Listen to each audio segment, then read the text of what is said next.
Just we got more to sample. By the way, I don't know what to do with that glass. So Mark, throw up the next tee. Once the raft had reached the landing point, the race was still not over. You remember when we were his age and like guys our age would tell stuff, and what did you do? Let's get you to bed, Grandpa. It's free. All kinds of things, and then I just wanted to blame every motorcycle problem on you.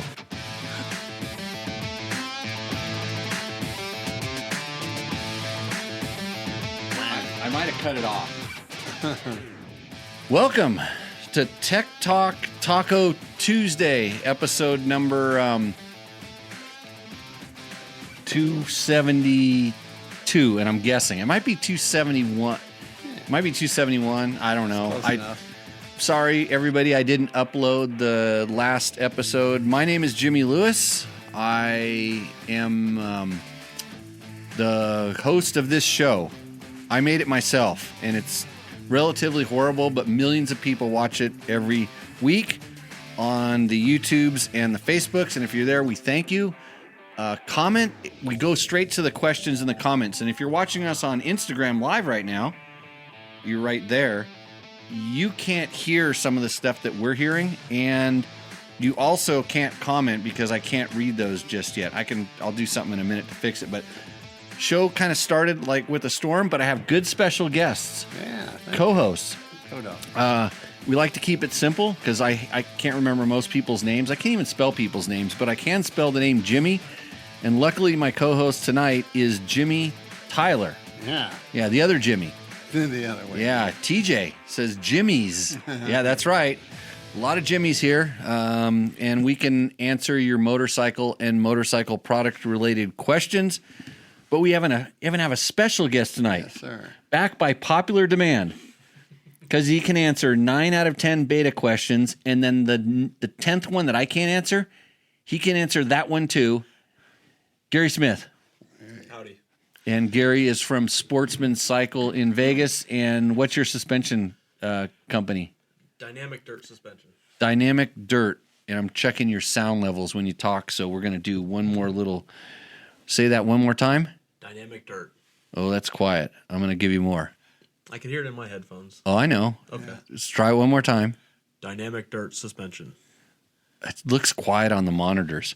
If Gary's sound is bad, tell us right now so I can fix it, because it'll save me a lot of time in what we call post-production, which I don't know how to do. So let me see this stupid camera here. I'm going to flip this around. Have you ever wondered, Instagram, are you on Instagram, Nolan? Yeah, wave to your fans on Instagram. Okay, good. Yep. So this is our studio. This is what we're doing right now. There's Gary. There's Jimmy. And here's the other Jimmy. So I'm going to flip this camera around. I think that I do like this. And if you have any questions or comments on the YouTubes, just let us know here on the Instagrams. We might answer your questions. Wow, we're getting a lot of people. They want me to wave at all these people. I don't know. I got to find something to set it up on. Usually, you know what the best thing to set it up on? No, Oh yeah, the Tacosaurus is that'd be a good stand for that right there. You see how much we prep for this show. It's the best it's the best motorcycle show on the internets at the moment that I know of.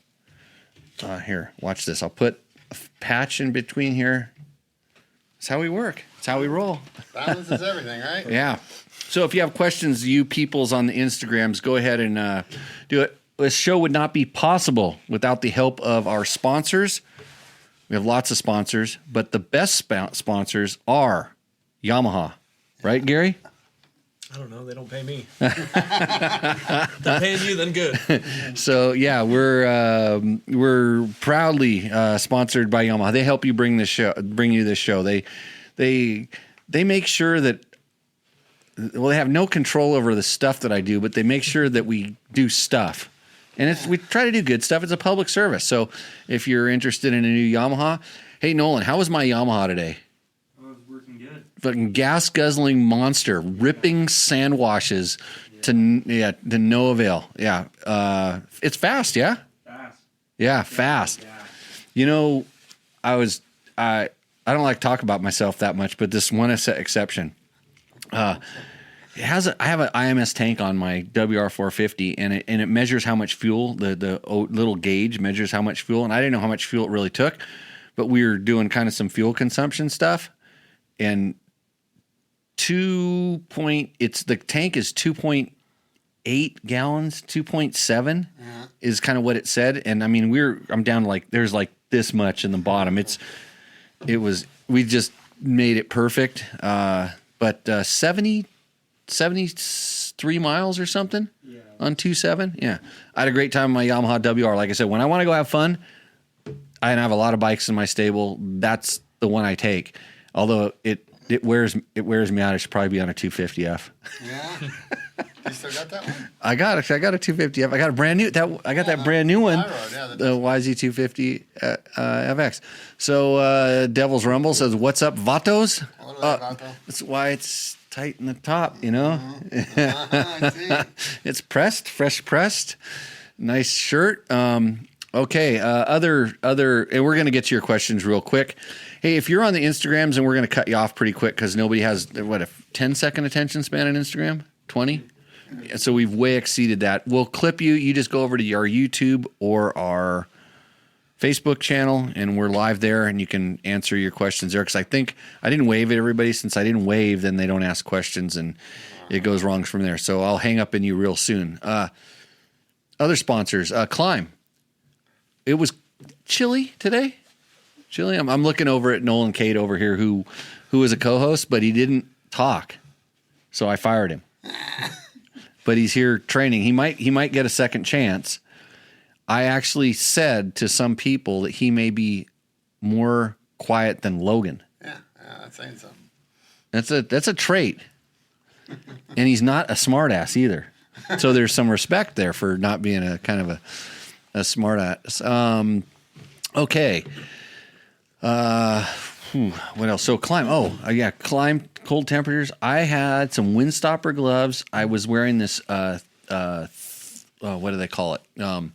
The base layer. Aggressor 3.0. Oh, you went 3. I went 3 in the chest, but I didn't have to put anything underneath my pants down below, and super comfortable.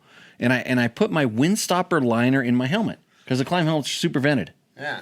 So I didn't want to get brain freeze, so I put Windstopper liner. So all the Climb, like the F3, they come with a Windstopper little liner, and it just clips in there, and it blocks all the vents. And at the end of the ride, my head was a little sweaty, but I never got brain freeze. So that's what you got to do in the cold weather. So Climb. Of course, you can watch this sponsor board up behind us. It flashes with a lot of sponsors.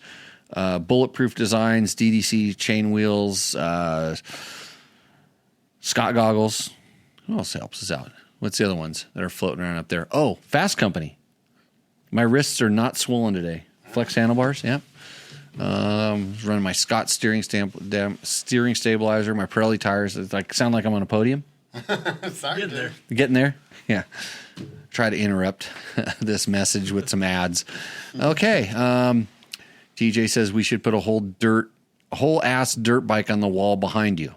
Well, if Logan lived out here, that would be a good project for him. Yeah. But I got a CR80 motor and I got an XR100 motor. What else do I need? Okay. Let's get to, I'm going to hang up on these guys. So let's go. What's the first question? Oh, that's TJ doing DUA that's class. You need to. Okay. So if you're just watching this live and seeing this, I'll tell you what if you see the chat, I'll save it as a reel. If you see the chat, there's some stuff in there that we're not gonna read, just to keep the innocent people innocent. Yeah. Okay. You should probably keep that private. He's happy to see Gary. Oh, what does some guy named Casey McCoy say? I'll be doing a lot of riding in cold temps lately, 10 to 25 degrees. What is the right oil, 040 or 540? Gary. Yeah, I'm going to defer to Gary. What's cold? Because out here we're like still today was the coldest day of the year. 10 to 25. And we were at 40 degrees. So this morning? Yeah. It's 32. It was 31, 32. this morning when we got up. It's Pahrump. Yeah. See, you're over there in Vegas. You have all that cement and asphalt that holds the heat. Over here, it's Valley of the Dirt People. And it cools down a little bit, but it warms up quick. Yeah, 0 to 25 degrees. So usually the thinner on that stuff? I'd probably do the 040. But also refer to your manual because it depends on each bike. Yeah, and just because I know a little bit about this, he's using it on a snow bike. Okay. He's got the track. McCoy's a Mammoth? It could be. Allegedly, yeah. Allegedly. Yes, Gary's low volume. Okay, I'm going to bump Gary a little bit more. So thank you, Dave Ritter. T7X. Does that mean Tenere? Yeah, I got it. T7? Yeah, good. Super top secret code all of us Yamaha guys speak. Again, I ride a Tenere. I actually considered taking my Tenere to the National Air and Hound this weekend. Because there's some long roads up there and some dry lake beds. I'll let that sucker eat. So speaking of that, so it's the number is usually when they have the two numbers, it's like 10W30, and it's 0W, which means winter or cold, or W means cold, correct? Yeah, the first number. And that's kind of viscosity. So that's when the motor is sitting and the oil's cold. You don't want a thick sludge because if it was just straight 30 weight, it wouldn't flow very well. Yeah, you'd run dry. All your cam journals and everything would be a little bit starved. So it's, if your bike's like not sitting outside and it's inside, and Chris Reel could probably come on, but he's actually in a different time zone now, so it's probably hard for him to see, but he's a petroleum engineer. He knows all this stuff. Have you ever tried to clean oil off of a part? A couple times. Yeah, a couple times. It's not easy. It doesn't come off, right? Mm-hmm. It usually sticks. So I always think about it like if your engine's doing what your engine does and you shut it off, there's oil everywhere and it's kind of stuck there. And Chris used to famously say the best oil is having oil. Like make it not go away. And I could see where if it's like a thick, sludgy goop, and it might be in some of the journals or where it gets pumped around, it could be a little bit difficult to move. But if you just started your motor up and didn't take off and go wide open, it's probably going to warm up enough to start moving, and the lubrication that's already in the area, like you think about where it's been spraying all over the cam, or even inside the cam journals where we're really concerned about it, or on the big end or the small end of the crank. There's oil in there already. Yeah. And it would be kind of hard for that to not like kind of warm up and do its job by the time the rest of the warmed up oil got there. Does that make sense? As long as you don't just... Yeah. Yeah, because you're not doing it right after an engine rebuild or something to where it's just dry. Right, yeah. And in engine rebuild, I always put a little assembly lube on that kind of stuff most of the time. Depends on the build and what it's doing. Sometimes just pour oil all over stuff and let it go. So yeah, it's pretty much the only time that first number matters is kind of on the startup and in the engine cycling and I don't know how much that affects the other number and the longevity of the oil. That'd be a great question for a petroleum engineer. Like, does a 0W, now I know a lot of vehicles, like cars are speccing with that kind of stuff, and then they're kind of trying to blame some of the problems, some of the durability problems on the oil that was specced versus what you could be putting into it. Oh, yeah. And this is all stuff I learned from the internet, which means, well, just like you, watching the show on the internet, so everything we say could be completely false, and we're just acting like experts. Although I'll pull out some credentials or awards or something later if I need to, just to prove whatever. Wet sand washes are great. Yes. I agree. Yeah. TJ Durst, should I Ironman the 10 hour? and the 6 hour is coming in March. I think he meant to say 6 hour. He meant 6 hour. I think You got that's what the confused. asterisk means. Yeah. Is there 10 hour or 12 hour? There used to be. It was 10, and sometimes it was 12. 24. 6, 10, 24. Yeah. Okay. Or maybe he wants to do both. I mean, he can do whatever he wants. These side panels, bro. Side panels. He's got that, we like to call it retard strength. And by that I mean it's his ignition timing is a little off. Oh, we love you there. Yeah. Do what you got to do. He could probably, if he wasn't a crasher, because he kind of every once in a while does it. He kind of has a little bit of a, if he would adopt the Jimbo program just a little bit more, and work on slowing down to go fast. Logan said We've tried. Yeah. He's getting better. Logan said he's getting there.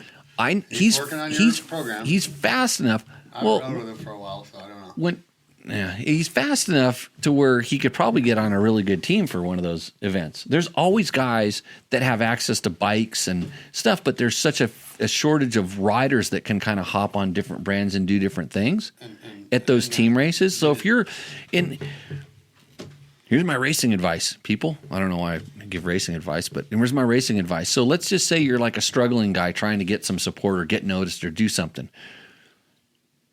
There's always at team races, whether it's, you're doing long distance desert team races or these Grand Prix, or they're doing, endurance racing stuff.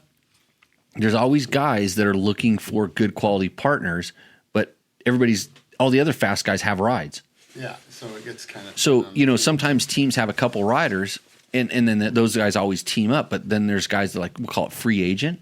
You want to be like, if you're this free agent guy, you can hop on one of those things, and maybe that's a way to get noticed, show what you can do, but you got to do it.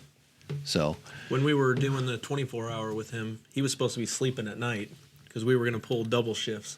We're like, we're going to let TJ sleep so that way we could just do 2 hours at a time. Yeah. And when it was my turn, he went to the next pit. And since they all went to bed, he just jumped on their bike and just started burning laps for them in the middle of the He night. just found a 250F over there. And Like, you're supposed to be sleeping and covering for us, but okay, so some more time in. Okay, so there was some not for lack of effort, but there could have been some irresponsibility in the job description. The way the job description was educated. yeah. Yeah. Huh? Yeah, Gary laid out a pretty good plan for it. Gary's good at programming. Did he break your bike? No. He rode it fine? Yeah, Went hauled ass? One, it wasn't my bike. Oh. But yeah, he wasn't our problem child that race. So Oh, who was? Naming names or what we decided, okay, for our plan is we're going to run 3 guys 2 hours at night so they could get a good 6 hours of sleep, and actually cover us in the day. And on his first lap after I was done for the day, he decided to break his collarbone. Yeah. So then we were all waking up guys again that were supposed to be done. That could be a little bit of a problem. But TJ slept in his boots the whole day. He never got out of them once. Let's see. We have a question here. Best dual sport tire, says Joe Bummy. You want to finish that for me? Yeah, the Dunlop D606 has been really rock solid for me, but it's time for new rubbers. Okay, I think I don't have nothing here. I'm checking sound levels. I don't know how this works. I should have put labels on this stuff, but I don't know. Hold on a second. I'll fix the sound. I need a sound technician. Satan steps in. Yeah, he's running the show. It's the 606 is good for longevity. As a Pirelli guy, the MT21 comes to mind as a long-lasting, we'll call it medium performance tire. So there's tires that go for. I always say there's performance and there's durability, and you cannot have both at the top level. They've tried. and every time somebody kind of pushes the boundaries at one thing or the other, they usually mess up there. So 606 is a great option there. The MT21 is a great option, and those are probably, as far as like the high durability and acceptable performance, those are probably there. And I really lean on the durability stuff. If you want more durability, Motos make some tires that will never wear out. Kind of like, remember the Terraflex tires? No, Casey found a pallet of them and made us mount some on his restoration bikes. Yeah, horrible, but would never wear out. Motos tires, there's some Motos tires that will never wear out, but the performance is kind of down a level. And then there's some other ones that are a little higher performance and wear out a little quicker. So some of the Kenda stuff comes to mind in that world as well. So Takamoto Co. says, you got to read that one. I can't read. Oh, Jimmy, it's your job now. Now, Gary's epic beard is drifting towards Haggerty territory, and I'm here for it. Just trying to fit in on Boulder Highway, Can't keep getting asked for money if you look like you don't have none. Hey, don't worry. This other guy I know, he's pimping out his donkeys to try to make ends meet these days. Yeah. Devil's Rumble 71. Is that Tyler rated the Aerosmith, Tyler? Of course you are. I'm kind of a white dude. Him, I don't know about no more. Let's see. TJ Durst. Oh, you already asked that. Yeah. Oh, put a YZ250 on the wall. Like a YZ250. Well, I got a Yamaha side panel or radiator shroud up there. So what do you know? And then TJ asks, Jimmy, what was your favorite type of racing you've done? GPS, Hare and Hound, Baja, Dakar, everything you've done. What's the most fun? Oh, the most fun. Most fun. Trials. No, I trials is too much like golf, and I mean I hate golf. I like riding trials, but it's just like you just one little screw up and you just get to stew on it because you're just you put your foot down and yeah, it's awesome. You think about it for weeks. Yeah, no. Most fun, in all honesty, was probably Grand Prix racing. Oh, really? Like SRA Grand Prix at Glen Helen. Those were like the most fun because it was a really good core group of competitive guys. There was when I was racing, everybody was really fast, and it was kind of like this combo between moto and off road, and it was just like pure racing. I don't know, I liked it, but low key. Mm-hmm. There was no pressure. There was no points. There was actually points for it, but it wasn't like a championship or anything. Right. But just good times. I just remember really enjoying. I mean, I got excited. I got excited to ride anytime I ride a motorcycle, but I got excited to go in SRA even when it was kind of nothing. Fun. I mean, but yeah, when it's fun, it was that. But like just the most amazing racing ever was Dakar for sure. Like Dakar in Africa, by far and away, like life-changing, just like suffering to the maximum level, joy to the highest level, riding in places that I had dreams about and I didn't even know it existed. I got to ride there, and just some pretty cool stuff.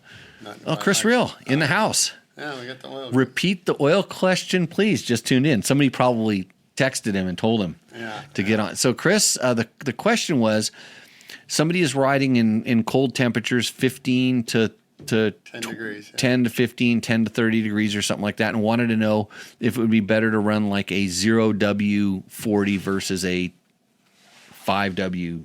That was what it was? Yeah. Yeah, so really the questions. If you want to call in, I can put you on the horn. I could probably call you. So just throw it up in the chat and we can go live with your awesome voice. Mark Daniel says happy TTTT. That's Tech Talk Taco Tuesday. He didn't put the 5th T there, so I'm kind of bummed. But it's probably because we're not setting a good example, Jimmy Tyler. What's the 5th? Oh, tequila. Since you said it, Gary, can you handle the show for a minute while I get this set up? Is this acceptable? Yeah, let's do it. Let's do it. Okay. I'm excited. Yeah, you do that. Good job at handling the show, Gary. No problem. And that I remember the last time you said you got a sniffer here? That's yours. I got one. I remember last time you said you clammed up a little bit because you thought you were in front of 27 million people.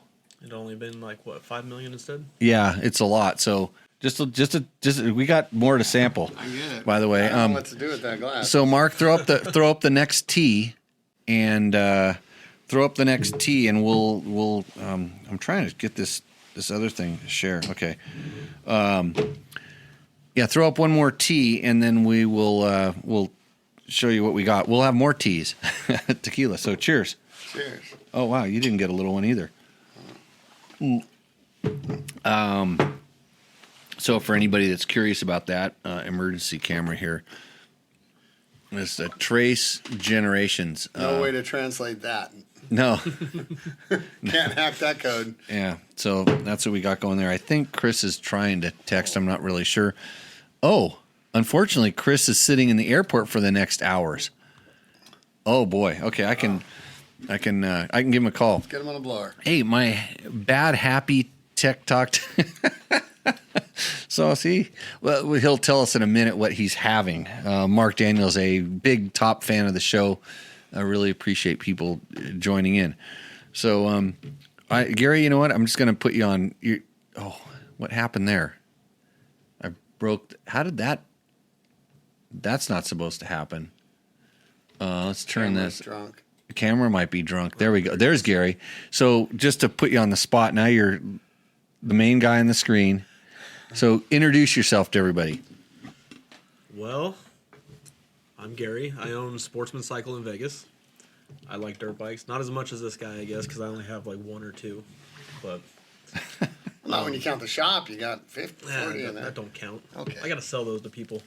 Yeah, all right. But no, just like dirt bikes, like riding. Really, really enjoying trials lately. But you're like the beta whisperer, though. He is in doubt. So Jimmy Tyler, tell everybody about the last beta conundrum you had, because we had the link the link story. Yeah. Tell them about your last one. The link story where Gary diagnosed that from left field in 2 seconds. So other day, my bike wouldn't start, hitting the button, no fuel pump. I'm like, okay, fuse. Check the fuses, good. Connectors, pull the tank off, this and that. Okay. Connectors look good, everything looks good. Battery's charged. Okay, cool. I got Gary in my back pocket. Call Gary before I'm even finished telling what I'm saying. He goes, the kill button's stuck in. Okay, sure as shit. He was right. 2 second diagnosis. He's a good guy there. And then Jimmy rang me in like 1 second later after I hung up with him. Like, what are you doing? I'm like, just getting kind of humiliated again by Gary figuring it out without even seeing it. Because I remember the whole the fork touching the ECU. Yeah. Or the voltage regulator. Yeah, regulator. Voltage regulator, and then making the bike stop that we struggled with for forever. We had the injector out of that bike in the middle of a canyon, checking the injector. Oh, is that what we did? We went that far. Okay. But Chris Reel, welcome to Tech Talk Taco Tuesday. Hey guys, how's everybody tonight? We're doing great. Hopefully it sounds like the sound's good. You can hear him, Gary. We're all good. So Chris is our resident petroleum expert, a petroleum scientist, we like to call him. Yeah. And he's stuck in an airport, so he's willing to take some time out for Tech Talk Taco Tuesday. And so both Gary and I said we conferred that if you have oil, that's the best thing, even if it's cold or warm or whatever. But having oil is the number one thing. Is that right? True. And we also talked about how hard it is to clean oil off of a part that's inside of an engine. If you're taking an engine apart, it's difficult to clean off.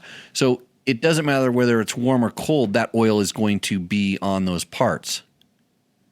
True. And generally, that amount of oil is enough to lubricate it until the engine warms to a point where the oil that might have gotten a little bit thicker, even if it wasn't a zero weight or something like that, starts doing its job. Yes, but you know when you've got extremely low temperatures, you got to remember that oil flows very, the higher viscosity. The higher viscosity grades of oil flow very, very slow when they're really cold, and so having a slightly lower viscosity oil like a 5W or a 10W, the oil will flow into the nooks and crannies and actually get to the bearings and stuff a lot easier than a higher viscosity oil. So at what temperature would you say it's critical to start worrying about that W number? Somewhere around 30 degrees, 25 to 30 degrees Fahrenheit. That starts making a big difference. So to the point that it could actually cause engine damage? Yes, if the oil can't get, if the thick oil can't get there because it's thicker than goose grease, it's not going to get there to do its job. So you kind of need to balance the the flow rate versus the viscosity. So if you're going to be riding in really cold weather, the 5Ws are 5W 30 or 5W 40 or 5W 50 are a really good safe bet. For us motorcycle guys, and we talked about this back in episode 33 or 34, remember, we got no oil pressure. And so the oil isn't really pumped really, vigorously to the engine part. So we kind of need it to flow there on its own. So going with a slightly lower viscosity grade is a good is a really good bit of guidance, and that's covered in detail in your owner's manual.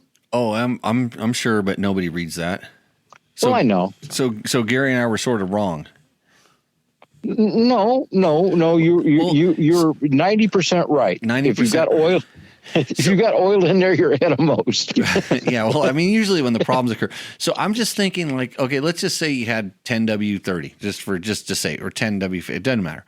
So you have some 10 weight in there, and you start a motor up. Let's just say Honda XR80, for instance, something simple, some nice just aluminum cam journals. It's just pumping out of a single pump, just right up the cylinder stud. Wet sump motor, all these things. If you're kicking it and you can feel drag on the Kickstarter because it's that cold, it's like, oh, okay, this stuff's like sludge or something. Let's just say you do get that started. Do you feel that there's enough like residual oil for that motor to warm to a point where that oil would flow with like 10 weight versus 0 weight? Yes. Okay. So we were right, Gary. Yeah. See, Jimmy Tyler kept silent here. He didn't want to look like it. I'll bust in now so you guys said the W means winter? I didn't know that. Yeah. The W means the cold number. The oil's viscosity at 32 degrees. 10W, 5W. That's the oil's viscosity at 32 degrees. The other number is the oil's viscosity at 212 degrees. Oh, those are okay. So it's like a range. I had to learn this stuff too. No, I didn't know that. I just thought the W stood for weight. Nope, winter. Good. That's it's 10 weight or 30 weight or so are they all 10 W's or do they make them without a 10W? Or well, they make everything have a W? Yeah, if it's 0W, 5W, 10W, 15W, they're telling you what the viscosity is at 32 degrees. Got you. Yeah, I remember like my Nissan truck for some reason wanted 20W50 Okay. back in the day, which seems, nowadays it seems like. And so why are all the oils now in the engine manufacturer they're recommending lower W numbers on the motors? Corporate average fuel economy, CAFE. Okay, because it gets better fuel economy with a Thinner oil. thinner oil. Now, So- that doesn't mean it's going to seal the rings as good. That doesn't mean it's going to, reduce more wear. And, if you do much reading on this subject, you'll find that many of the engine manufacturers, Ford and the rest of them, are replacing engines because they recommended too light of a viscosity oil for the application. And that was mostly not in the first number, the W number. That was in the second number, correct? Well, they went both ways. They went like 0.20s and 0.16s, and they really went thin on the oil. But in their defense, they went really high on the oil pressure. So they've when that engine is just starting to spin, it's got a really good oil pump that pumps a lot of pressure through the system and gets oil there. The challenges is with the engines having to come up to temperature pretty quickly. They rev a little bit. The cars have a cold start mechanism, and the reason why they rev quickly is to generate heat, so it lights a catalytic converter up, so it doesn't have cold start emissions. And so they're playing the game on emissions and on fuel economy, and that's good on certain types of designs. When you've got roller bearings and stuff, but when you have plain bearings, the lower viscosity oils with low oil pressure aren't exactly my first choice. Okay, so is it in motorcycle we'll say dirt bike applications, and being kind of broad about this, regular dirt bikes, do we need to be concerned about the either the W number or the higher number? Like, should we be looking at like 5 or 10W50 or 10W40 as opposed to, of course the manufacturer is recommending exactly what they think you want, but everybody else is looking for an edge or an advantage. Yeah. Well, personally, for the civilian longevity use guy, I tend to stay at I suggest staying at the higher end of the manufacturer's recommended viscosity range. If you're trying to qualify for Daytona or something, and you got lots of oil pressure, and you just can't afford to lose that 2% of horsepower, then the lower viscosity oils may give you that extra snap. But your longevity, your number of engine hours between rebuilds is going to pay the price. It's going to reduce. So if you're running like a 5W20 in a high performance dirt bike, it's probably not going to be as good as running a 1540. Correct. Okay. Correct. I tend to run like a lot of 1540 stuff. Yeah. Some of my dirt bikes, it's might be just a diesel oil. It might be actually I use the Dello, believe it or not. Yeah, because it's cheaper a little bit. Well, it's cheaper, and the lower the spread in the numbers, the 1540s and stuff, the oil doesn't change as much in its temperature viscosity, and the only drawback is it might be a little bit it might be a little bit draggy when it's cold, and the clutch until the clutch gets warm, it may be a little bit draggy. So if you're if you're a whiny sack of crap and you got to have a Butterfinger clutch, well then let your bike warm up. Yeah, you let your bike warm up. Yeah. I mean, well, and then we get into the whole like warm up routines and rituals that I see guys doing these days, which just drives me bonkers. It's like just be nice, start it up, let it run for a little bit. Doesn't hurt to be nice. Yeah, I start my bike, then I put my helmet on, then my gloves on, and adjust my backpack, and then I check the tires because I'm always forgetting to put wind in the tires, and it takes about 2 minutes for me to go through my little drill, and then I just ride easy until I can feel the heat from the pipe on my legs, and then she's good to go. Yeah, I usually reach up and do a little touch of the radiator, and I feel it through the glove, and I feel some warmth. I'm like, okay, now I can get on it, but. Even if I'm in a race or something like that, I'm going to start my bike up and kind of warm it up. And I'm not just going to let it sit there and idle, especially when it's a 2-stroke. Every once in a while I give it a rev, clean it out a bit. Sure. I don't start it up and just instantly clean it out. No, that's, there's a thing called thermal expansion of the piston, where the piston gets bigger than the hole. Right. And... Yeah, and it's it's a cold seizure, and a lot of guys take the the thermostats out, and then it takes forever for a lot longer to warm up. Yeah, and then when they get panicky and get in a hurry, they get on it, and the piston swells up, and it starts busting through the oil film, and we have an interference fit. Yeah, there's going to be a National Hare and Hound this weekend, and the temperature is supposed to be around 30 degrees at the start. I wonder how those guys with no thermostats are going to be doing once they get that bike up to speed. Because could it potentially, you warm it up, it's sitting there, you warm it up, but then could you get it going and run enough cool air through your radiators to make that thing not happy? It really depends. I mean, kind of on the speed of the guy.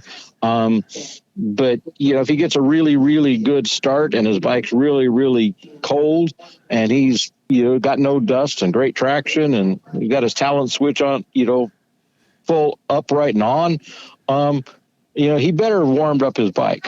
Yeah. Well, I mean, even if it's warmed up, could a modern bike, if you took the thermostat out, could you be like running it hard enough and getting enough cooling where it wouldn't be a good scenario? This is just something I just kind of came up and thought about, because I don't take the thermostats out because I've done some testing where we were doing, basically we were testing different coolants and different cooling setups, and we had GPSs on the bike that were watching the coolant temps. It's amazing. It's amazing how the cooling system works as a system. They're designed as a system. And I'm pretty sure that most of the time we're riding, just regular riding and stuff, if you have a thermostat, it's wide open. It's no interference. But if, for instance, that radiator water starts cooling down, so when we put really big radiators on a bike, it actually started running less than optimum temperature. It was running too cool, and this was back in the carbureted days, so it wasn't like the fuel injection was making changes for this and stuff. So the bikes would actually like kind of run like crap, especially when it was really cold and it could cool the water down too much. Yep. So I wonder. My question is like, could you overdo the system? Like overcool the bike and then have let's say an interference thing, because your cylinder starts getting your piston's nice and hot inside there, but your cylinder says, I'm going to cool this bitch down. Yep. And when you need to have equalized temperatures, and when the cylinder is stone cold and the piston is really hot, the expansion, of the piston takes up that clearance. And with today's motorcycles, you've rebuilt motors, the clearance is tiny. It's not like the good old days when there was 4 to 6 thousandths of skirt to cylinder clearance. It's much less than that now. Yep. I got someone pinging me about like what kind of tequila we're having, and they did a call out, and so we matched it there. But Yeah, I don't know. I see a lot of people do a lot of crazy stuff, and they say it's doing it for this reason, and then maybe they haven't done like some of the research, or it's just like, bigger radiator is always better. Got to keep my bike cool, or taking the thermostat out makes it so it flows better. And it's like, oh, okay. Well, taking the thermostat out, you can cycle the coolant too fast. And that's the scenario we were just talking about. That especially when it's cold, it's going too fast. But even maybe when it's, if the thermostat is designed in, which it is, it's designed in at a flow rate, and you take this thing out, and all of a sudden you have this big giant hole, and that was meant to be the restriction. Yes, and and running without the thermostat. I get it, I understand, but it really depends upon on what your ambient temperatures are and what your incoming and outgoing water temperatures really are, and most people don't monitor that. Yeah. And I think it's a hard pour on that thing there, Jimmy. Don't worry, Johnny Campbell spilled the really expensive stuff all over the table. He did? Yeah, because you got to let that little zone fill up before. That's kind of like what happens when you take your thermostat out of your enduro dual sport bike. Yeah. But a lot of high competition, high level competition bikes and stuff, the motocross bikes, and they don't have thermostats because they're designed to be run hard, and that's the way it is. But I think bikes that have wider ranges of use might need a thermostat. True, and then what a lot of people kind of forget in the entire equation is the radiator cap pressure, the blow off pressure. You kind of need to balance the system. So don't just go slapping heavier springs on there, things like that. You saying? Yeah, if you put if you have a radiator cap that blows off at one pressure, maybe it's starting to relieve the pressure in the cooling system prematurely. You just push all your water out, and the water, if it's under pressure, it actually takes a higher temperature to make it boil, and having a pressurized system keeps the bubbles from getting so big on the hot spots around the exhaust valve. Okay, so on that thing about. So it's not just always better to go and throw a higher pressure cap, even though it can help sometimes. It can help sometimes when you overpressurize the system, like some motorcycles really like a higher pressure cap, and then sometimes you put a higher pressure cap on that, and that pressure overrides something like a head gasket. Well, I was going to say impeller shaft seals. An impeller shaft seal. Or the pressure's going someplace. Yeah, or it's exactly. There's a level again. It's all designed into the system. So yep, kind of like I always say just kind of keep it simple. If it was working fine, why would you change it? Or do you, is there a specific need for you to do what you're doing? Yeah, because I've seen people put the high pressure caps on bikes, and then they wonder why all of a sudden that little weep hole between their case and their thing is now their pressure relief thing. So yeah, and I'm not opposed to changing the pressure cap at elevation, because of the difference in what the boiling point is of the water. So it's like there's a big difference on ambient air density and air pressure on how I want things to run. And so it's no different than anything else. If you're riding in the desert, you don't want your winter gear on, but if you're going to Mammoth and it's freezing cold, you definitely want your winter gear. So where we racing is and how we racing. That's how we're going to set the vehicle up. Yeah. You know, I mean, and that's the difference between kind of like knowing it or just going to the some crazy YouTube channel that just disseminates all this crazy information. Because you would not know that Chris Real is a certified petroleum engineer. He's owned oil companies before. He owned the oil company that caused my KTM to seize. Have I ever mentioned that, Chris, to you? Before? Yeah, you have, and you know, and I'm really proud of that because you know, I mean, you know, look at all the R&D you did, you know, and yeah. And we're still friends. that oil, like I tell people, that oil was good for 99% of the people, not for me and Danny Hamill. It was just, we were just that little percentage above where most people were holding their bike wide open going to bombs. And I bet you I still have cans of the Duralube. I have some of the Duralube 2-stroke oil. And what was that one of the, no, it was another brand that kind of was always recommending 100 to 1.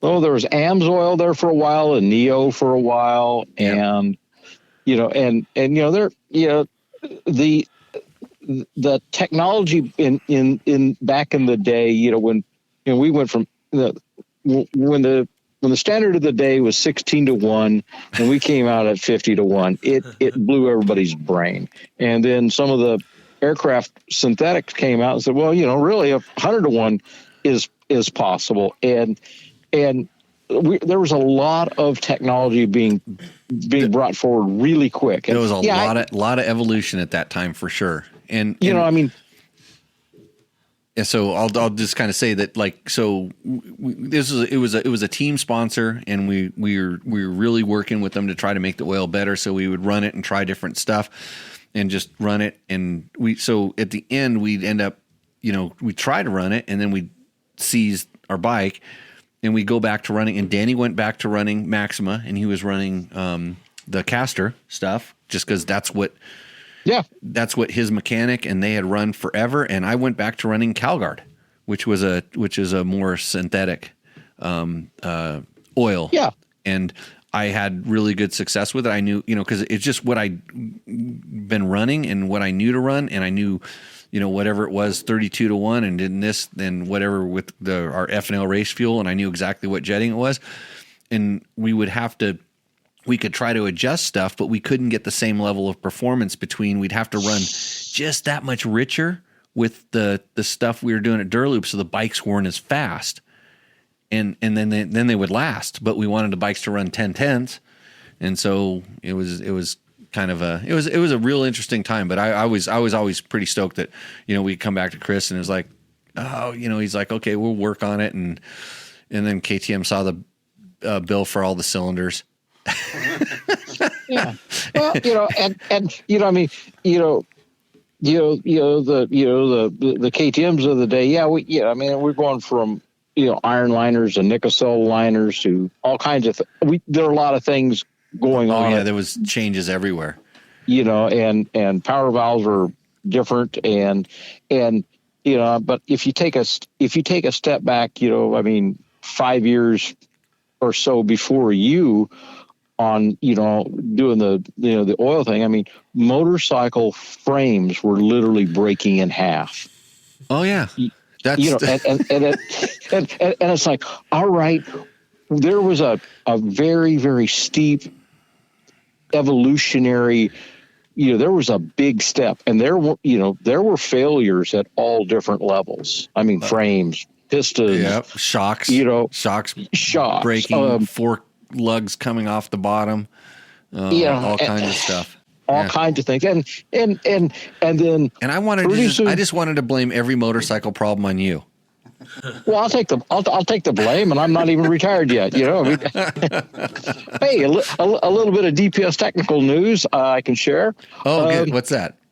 I've opened an Eastern office. I now have an office in California, like I always have. I've moved it up to Kern County, and then I opened an office in Onslow County in North Carolina, which is out by Jacksonville. So I'm gonna terrorize the East Coast a little bit, and I'm commuting tonight back to the West Coast because I got some pretty cool motorcycles to test next week. Oh, congratulations! I'm stoked to hear that because there is a lot of the industry that is back there and stuff now, and beautiful country back there. So, I'm looking forward to it, and of course, I got a buddy up in Tennessee that I want to spend some time with, but there's some road riding back here I want to do, and so I gotta scratch around and get me a motorcycle back here. So awesome. I gotta put on the fishnets and stilettos and pimp out a bike. Well, Chris, always awesome to have you on the show. Thanks for your expert insight on a lot of this stuff, and we'll keep just saying the best oil is oil.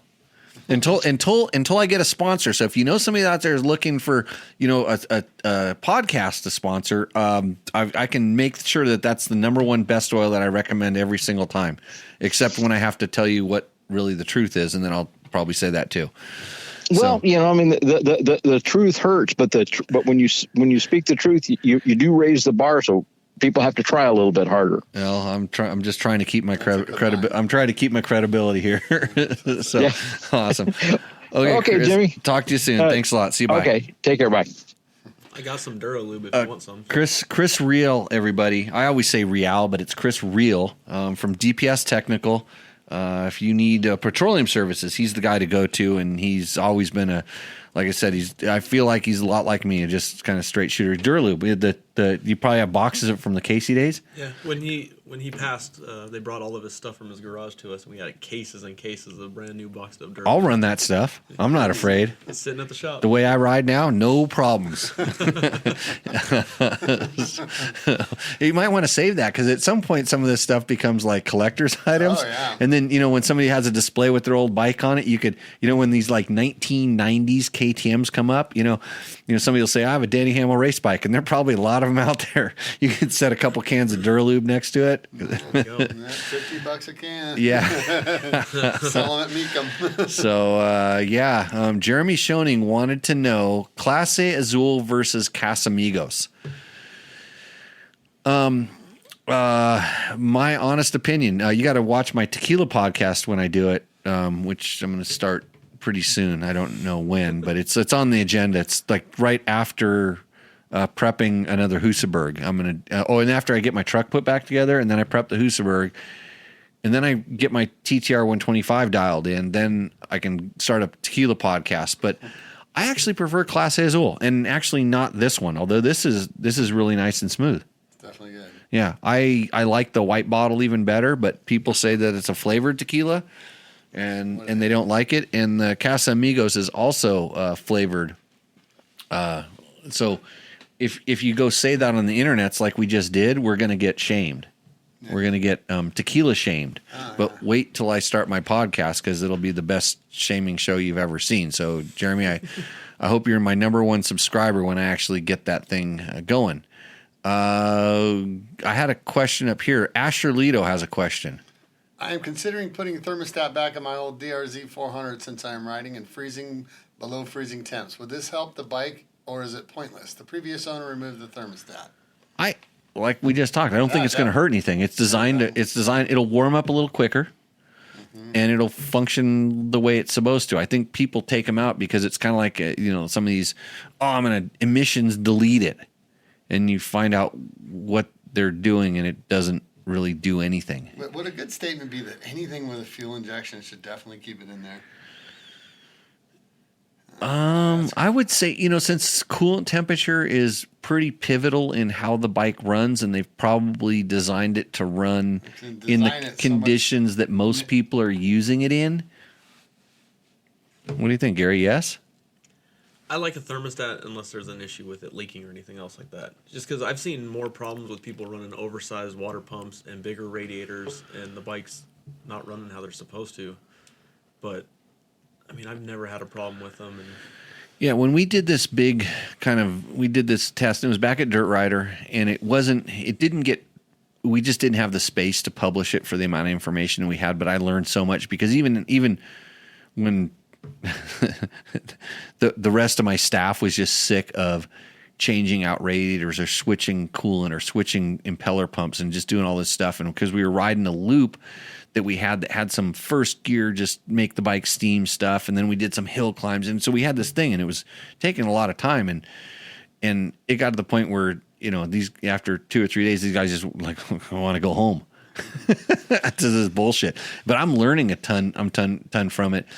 And this is where I really learned how much of a system it was, how well, because we were doing it on 2 different bikes. We were doing it on a 2-stroke and a 4-stroke. I think we used a Honda CRF and we used a KTM 250 or 300 2-stroke at the time to just try all these different things. And we were recording the data on a GPS. So you knew at what point the temperature was there. You saw how quickly it cooled down, how quickly it heated up, these different things. And it was amazing, kind of in some things, how little some of that stuff changed, but it was kind of amazing that some stuff did make a big difference, but did it make it better or did it do anything better? And like I said, this is pre-fuel injection, and what Jimmy just said, tying that fuel injection mapping to the, because it's to the temperature. If you can run it at that ideal temperature, the thermostat's going to help keep you there, especially when it cools down. It won't let it cool down to the point where they run like crap. And I saw this, especially when we went to bigger radiators, that bikes would run too cool, and then in that case the jetting was off, or the bike just didn't run as hard. So I was surprised at how much it swung. Like the first time I actually saw it, like running a Voyager and getting onto a road in the cold and watching it drop 80 degrees instantly. Yeah. It was like, that makes sense of it now, closing that thermostat and keeping the warm coolant in there. Yeah. So everybody's going with Clase Azul. I agree. The discussion chat. If you're listening to this, by the way, if you're listening to this as a podcast, thank you. Recommend it to a friend, because we just hit 25,000 subscribers on the YouTubes. I meant to say 250 million. 250 million on the YouTubes. I'm going to get one of those like awards or something like that. You see all the YouTuber guys they always have it in the background. Like, not that I don't have enough awards already, but I'm really looking for that. So just keep subscribing, because that's the only reason that my life is not complete, even though I have this. Just to pull the champion of champions. If you want to race go-karts with me at Gene Woods Racing Experience, this isn't a commercial. It's basically I guarantee you can't beat me at go-karts. Just if you're in Vegas and you're on Fremont Street, go to Gene Woods Racing Experience. Call me up. Just Mario Karts. It's better than Mario Karts. Look at like that guy in that. That's what I look like when I drive. And that guy's bald too, by the way, just like I am. And we can race, but that's one of my accolades, many accolades of that. I want to have a sticker with my name on it. Oh, I got one of those too. You got one of these? You know how you get one of these, Gary? You have to go riding with me. All right. Let's go. I invited Jimmy Tyler to hang out. We're going to have a sleepover, hang out here tonight, and then hop on dirt bikes and go ride in the morning. He said his life is too stressful. So It's something about jobs for Nolan, you get one of me, these. and Gary got him. Nolan went riding with me today. But did you not every time, just one and done. I got another one. There's another sticker around here that you get too. It's the Nevada Fuck You Racing sticker as well. What else we got going? Casey has a question again. Would you change the ECU when running in the cold temps with heavy load on the engine? 450 XC. KTM. I don't think so. Why would you? I don't see why you would change the ECU. Mm-mm. No, I mean, I would be careful to not change it to some like race one that isn't configured for that, because some of the aftermarket ECUs and stuff are only tested within a range, and when they go outside of that range, they don't have the same, we'll call it parameters that a manufacturer provided ECU is, because the manufacturer wants to avoid any problems. So they're going to test it at the lowest temperature they think anybody would ever use it, and they're going to test it at the highest temperature. And I've seen some of these ECUs that are, quote, tuned by these guys.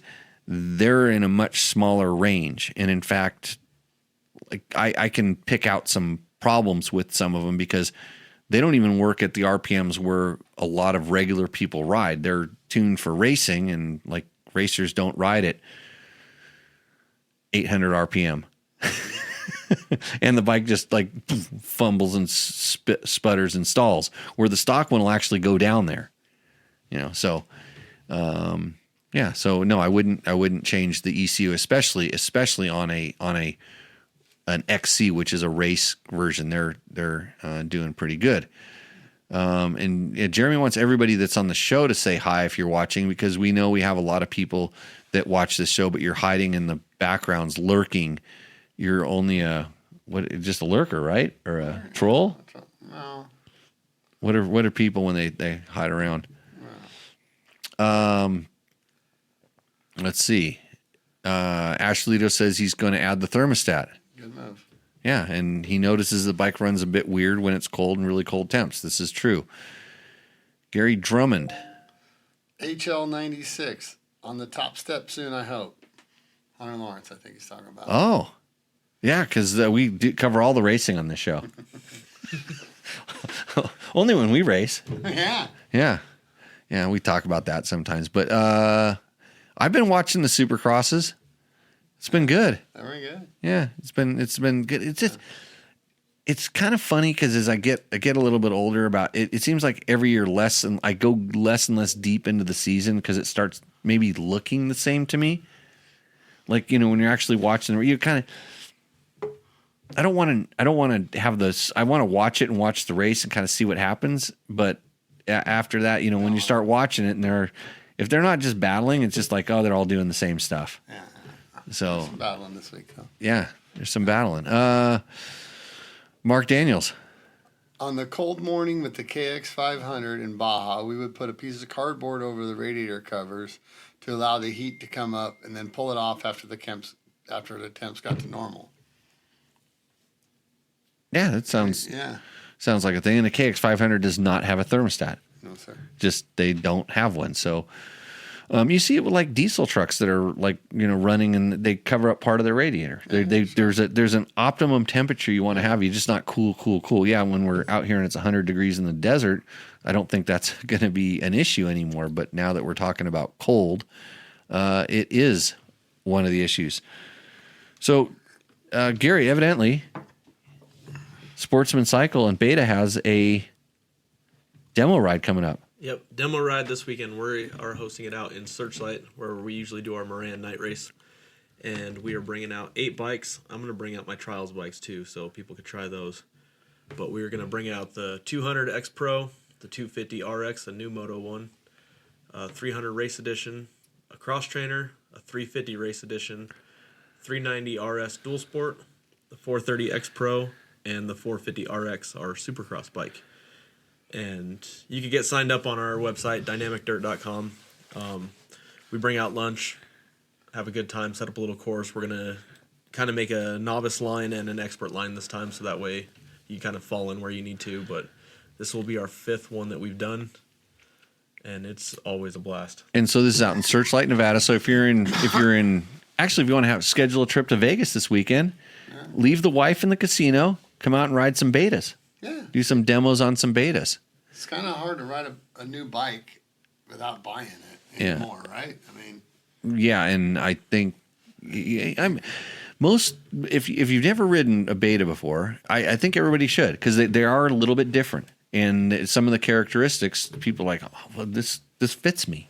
It's just different than other things. Of course, I think they should just, after they ride that, they go, well, I just need a Yamaha, because Yamaha is a big sponsor of this show.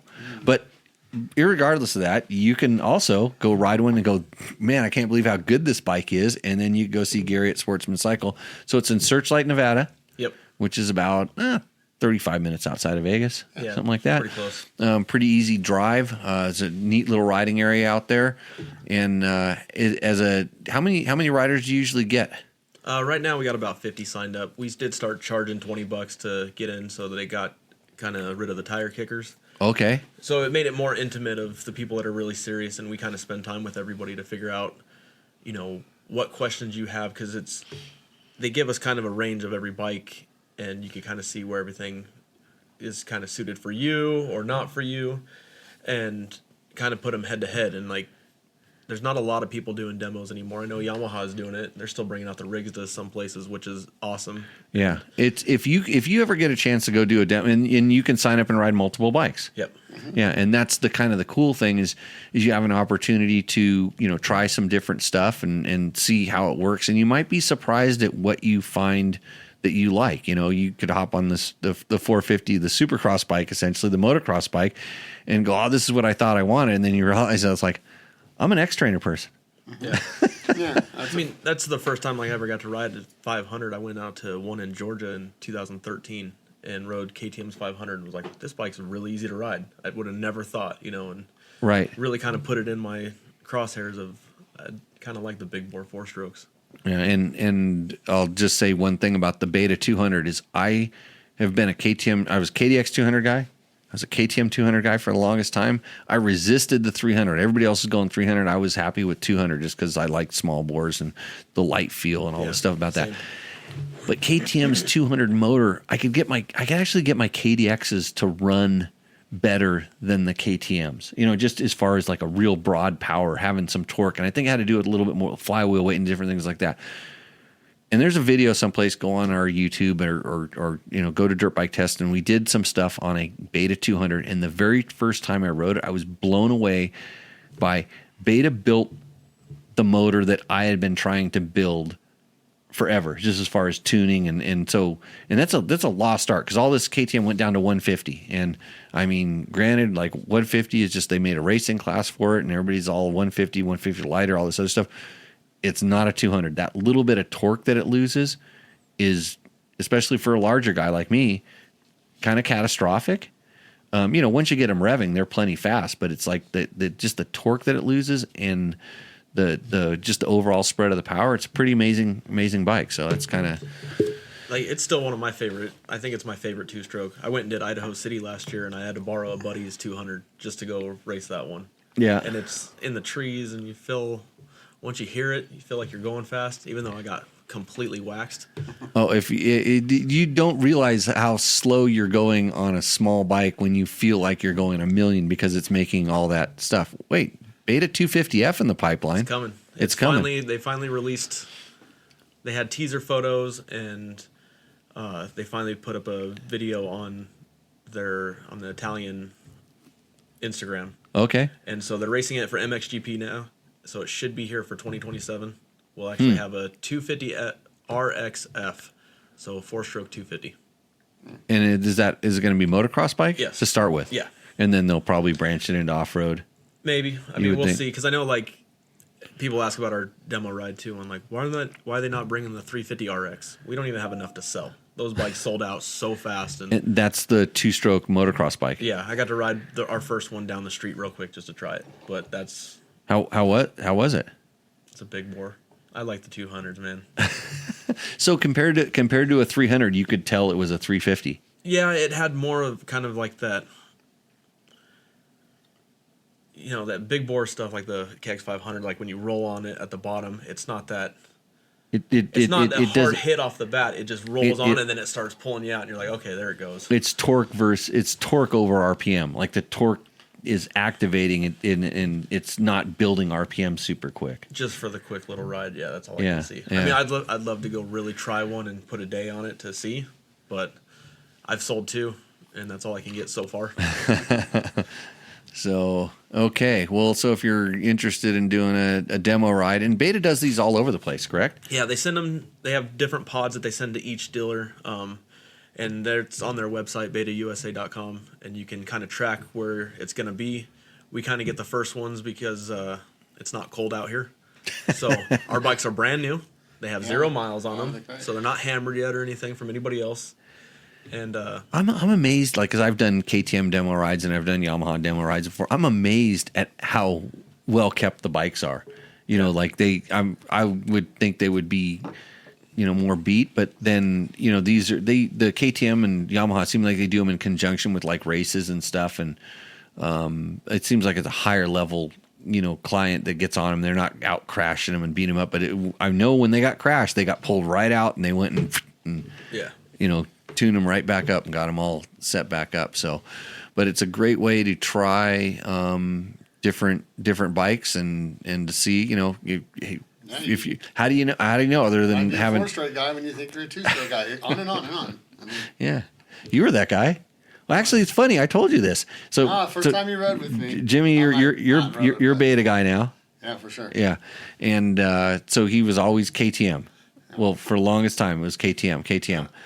And the very first time I saw you ride the beta, I'm like, what happened? Like a whole different guy. And I rode your bike, and I didn't particularly like it. You know, it was kind of like it wasn't. There was some things I would change, but I'm like, it works for him. And he rides my bike, and he's like, I don't want to ride this anymore. No, that's yeah, exactly. But yeah, you spotted it right away the first time when I rode that bike with you. You went, whoa. Yeah. So beta guy. if you have any beta questions, it's beta question. If you have any technical problems with your beta, or you know somebody has a beta and they're having issues, set up anything, tell them to join into the show right now. You know, call your friend, tell them to join in the show, and ask Gary any question about a beta. He'll answer it. I guarantee it. I mean, we got 560 followers on our YouTube, so I mean, it's getting pretty serious. 506. Well, I've seen the YouTube. It's usually Bum Wars. There's the Bum Wars section. That's our TikTok. That's TikTok. It was a different one. So for the interesting thing, follow TikTok. And then, because it came across one of my feeds that you were doing some suspension service or something, and you said something that was, I don't remember what it was, because it's like it just goes in one eye and out the other when I'm watching that stuff, kind of like this show. But yeah, it was look there was informative stuff going on. Oh yeah, for sure. Yeah, there's a lot of that too. Do you remember what you were talking about in the suspension? Oh, he does a lot of suspension. No, dude, I hit my head too many times. I don't remember anything. Yeah, it's like this show. You ever seen the Men in Black movie where they shoot you with the gun and you forget everything? Yeah. That's what happens when I walk out of this studio. That's every day for me. Okay. Yeah, this is like lucky I only do this once a week. So Gary Drummond, you know Gary Drummond? I don't think so. Yeah, he's a beta guy. I'm more of faces. Yeah. Face. I can't remember names or faces. So. The Beta 200T motor is a true gem for the ST. Plenty of motor for the Momentum. ST. Mountain. Yeah. That word says mountain. Oh, Mountain. The mountain single track. Single track. Gotcha. Mountain single track. Okay. Awesome single track bike. Yeah, without a doubt. So one other thing we do on Tech Talk Taco Tuesday was to go back and we look at the emails that come to Jimmy at Dirt Bike Test. And Ron Caron has a question. Who is Hoto and when will Honda give us the Rally 450L? Thanks, Ron. Hoto. Well, you're probably not going to see the Hoto, and he's talking about rally bikes and stuff now. You're probably not going to see the Hoto making too many appearances down in Baja, I wouldn't think, or Mexico in general, because that's not necessarily what you would name your motorcycle down there. Oh, really? Yeah, Victor, my resident Spanish translating guy. I don't see him in the chats these days, but you could probably tell us what a Hoto is in Espanol, but not what you would call your motorcycle. Hoto is a Chinese brand. They had a couple guys at Dakar this year. I don't really, nobody of any name value that I know of, but they basically took KTM customer rally bikes and then put their graphics on them and raced it and called it that. I think it's kind of one of those things in China where they are trying to produce something that's like a Kove, or maybe there's some people from Kove that moved and started Hoto. I don't know. It doesn't matter. It really doesn't matter. It's just another name or something like that until they do something, like what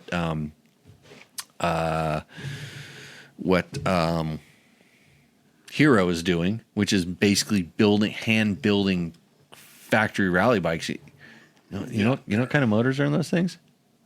I've never even heard of them. The Hero. Hero, yeah, they're big. Betas. Did they use a beta motor? I think there's a beta motor in that thing now. Yeah, it used to be the old Italian Husky, but like fully hand built and remanufactured. Pretty sure they're running beta motors in there now because they kind of had an all new bike recently. But that's just it may not be true, but it might be true. You never know. And when will Hondas give us a Rally 450L? Is that something they make elsewhere or sell elsewhere? No, no, they don't make it. Actually, I saw some other donkey on the internet's claim, some YouTube guy that knows everything. He said that Honda doesn't make a 450 Rally L because they want to sell you a 300, and then they want to sell you the 500 other thing adventure bike, and then they want to sell you a Transalp, and then they want to sell you Africa Twin. They don't want to sell you the bike you really want. They just want to sell you everything else. Okay, he sounds sharp. Yeah. The 300. And That's why a company like Cove just makes their Cove 450 Rally, and it's everything that everybody else would want. But why isn't Cove selling 10 million of these things?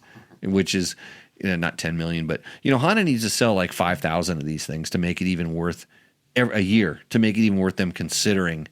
They're not a boutique brand. They're not building. They rely on other companies like something like Red Moto. Even Yamaha does this. Yamaha relies on some importers in other countries to build these kind of specific models, and that's just, I don't think it's of that much interest. I think there was plans for Honda to make a 450 Rally.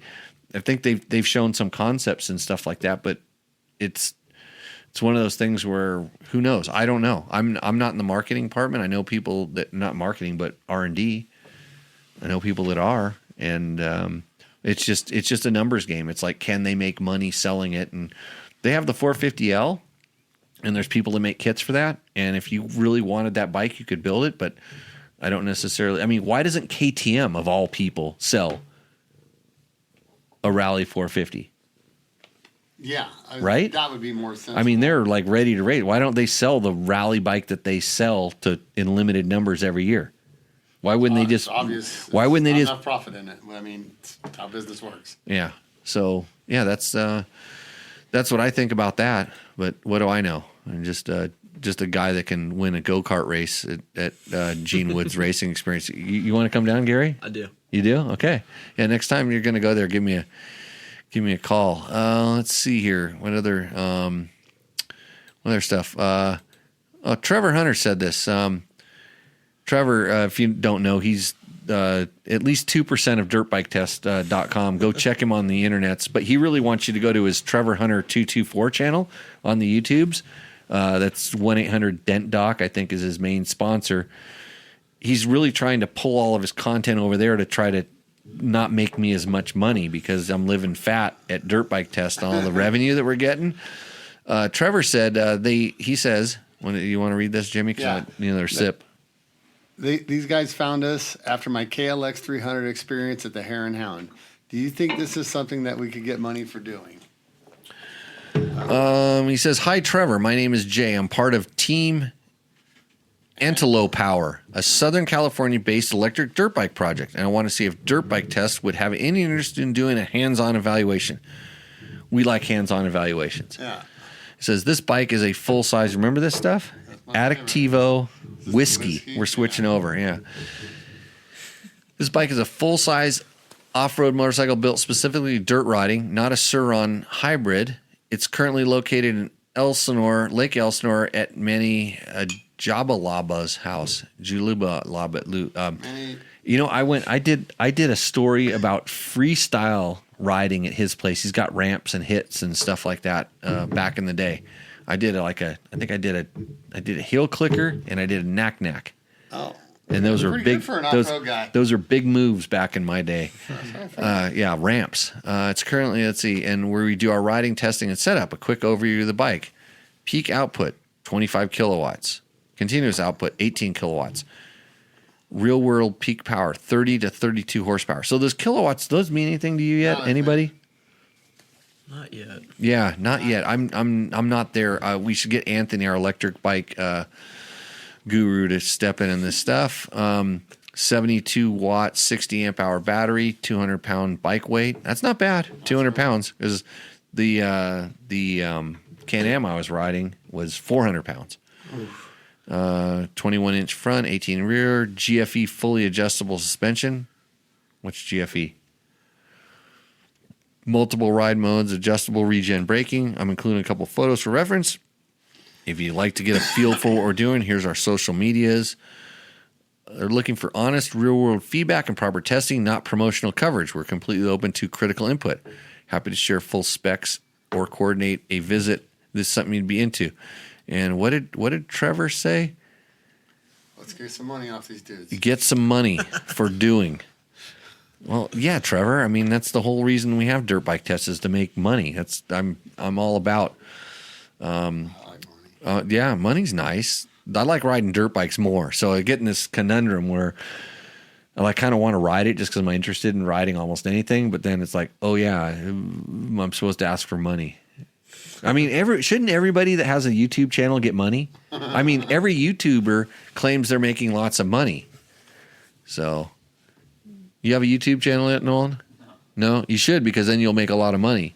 You could just video. You could award a GoPro today and just videoed me riding and put it up there, and you would have got lots of money. Clicks. Yeah, it's full clicks today. My cat's pretty excited for you right there. He's getting super excited. Yeah, Trevor, I don't know what to tell you. Did you reach back out to that guy or get it fixed or however it was? Let's see. Where else? I had some other, let's go back to the emails. Oh, we have a section that we call on this show Roost or Endo, brought to you by Takamoto. Are you familiar with Takamoto? I am. Yeah. Takamoto likes your beard. He's stoked on your beard. Roost or Endo. Okay. Takomoto.co. So if you have, and this is the way this segment works, you send us a picture of your bike and you tell us a little bit about this. And he said roost or endo. He said roost, comma, endo, and a question, which is proper grammatic thing, whatever. Yeah, he's a smart one, this guy. But We got a beta. you need to send it to roost or endo, and then save the question for later because I actually sort them out this way, and that's why I didn't find it and I didn't preload it in the show, but I've got it in here. So what does Chris have for us? Should I read his question or is what he's got on his bike? Oh, remember at the beginning of the show I told you had to remind me to do something? Yeah, but Because I haven't loaded it into the show yet. yeah, you gotta get there. Okay, You guys, geez, okay, I'll get it. Just you. So I'm gonna bring it in here, but I gotta fix something else here. Now, hold on a second. I gotta turn that off, and I gotta turn that off, and I gotta turn that off. So if you submit your thing to Rooster Endo and you have a group of homies like this that say they're gonna come and kill me, Get out of here, cat.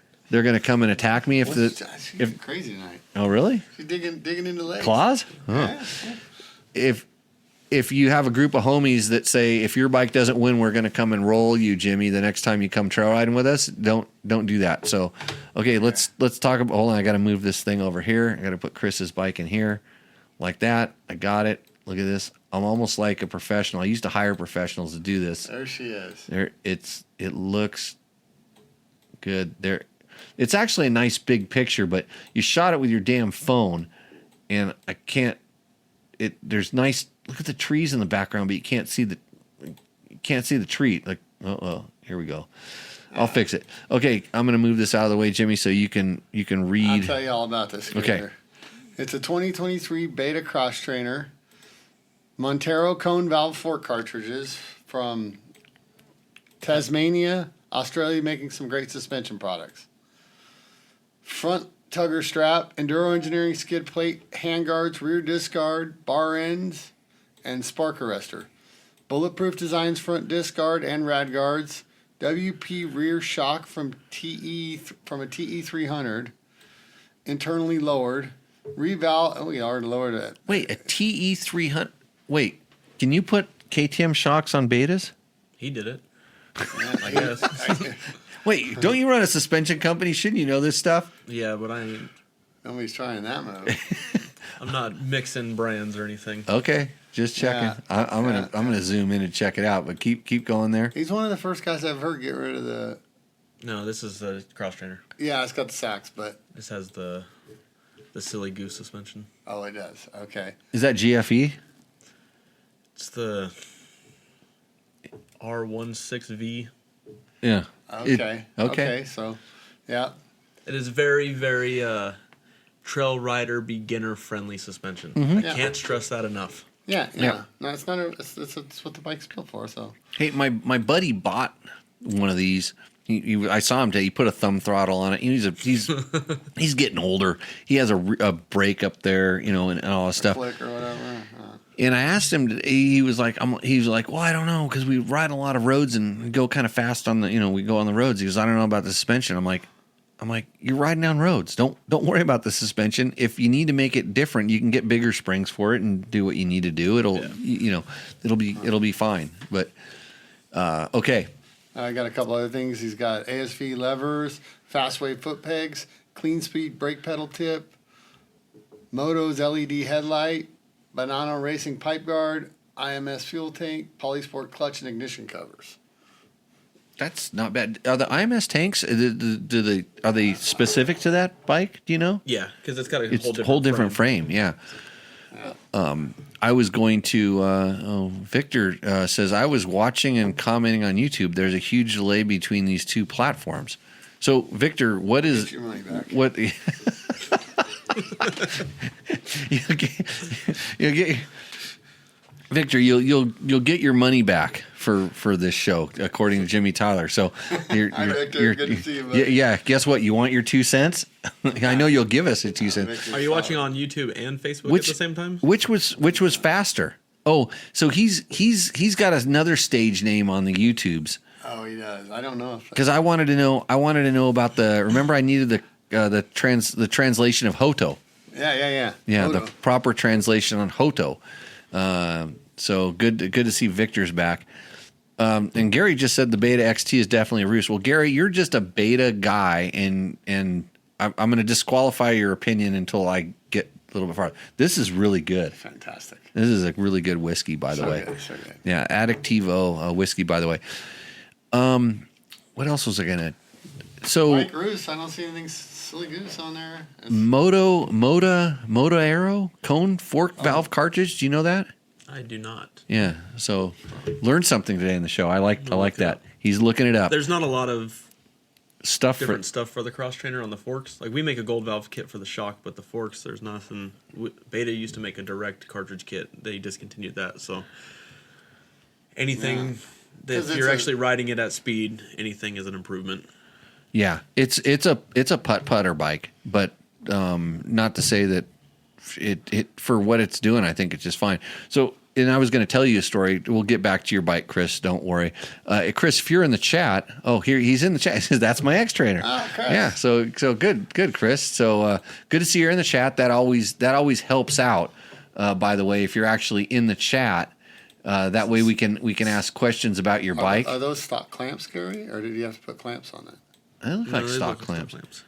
What's that? So they look like stock clamps. Yeah, okay. And he did. They didn't mention it, so. But the funny thing is he did put the. I always say put the year, make, and model. I mean, I know it's a Beta because it's an X Trainer and No, stuff, he did, but 2023. people expect me to know other things.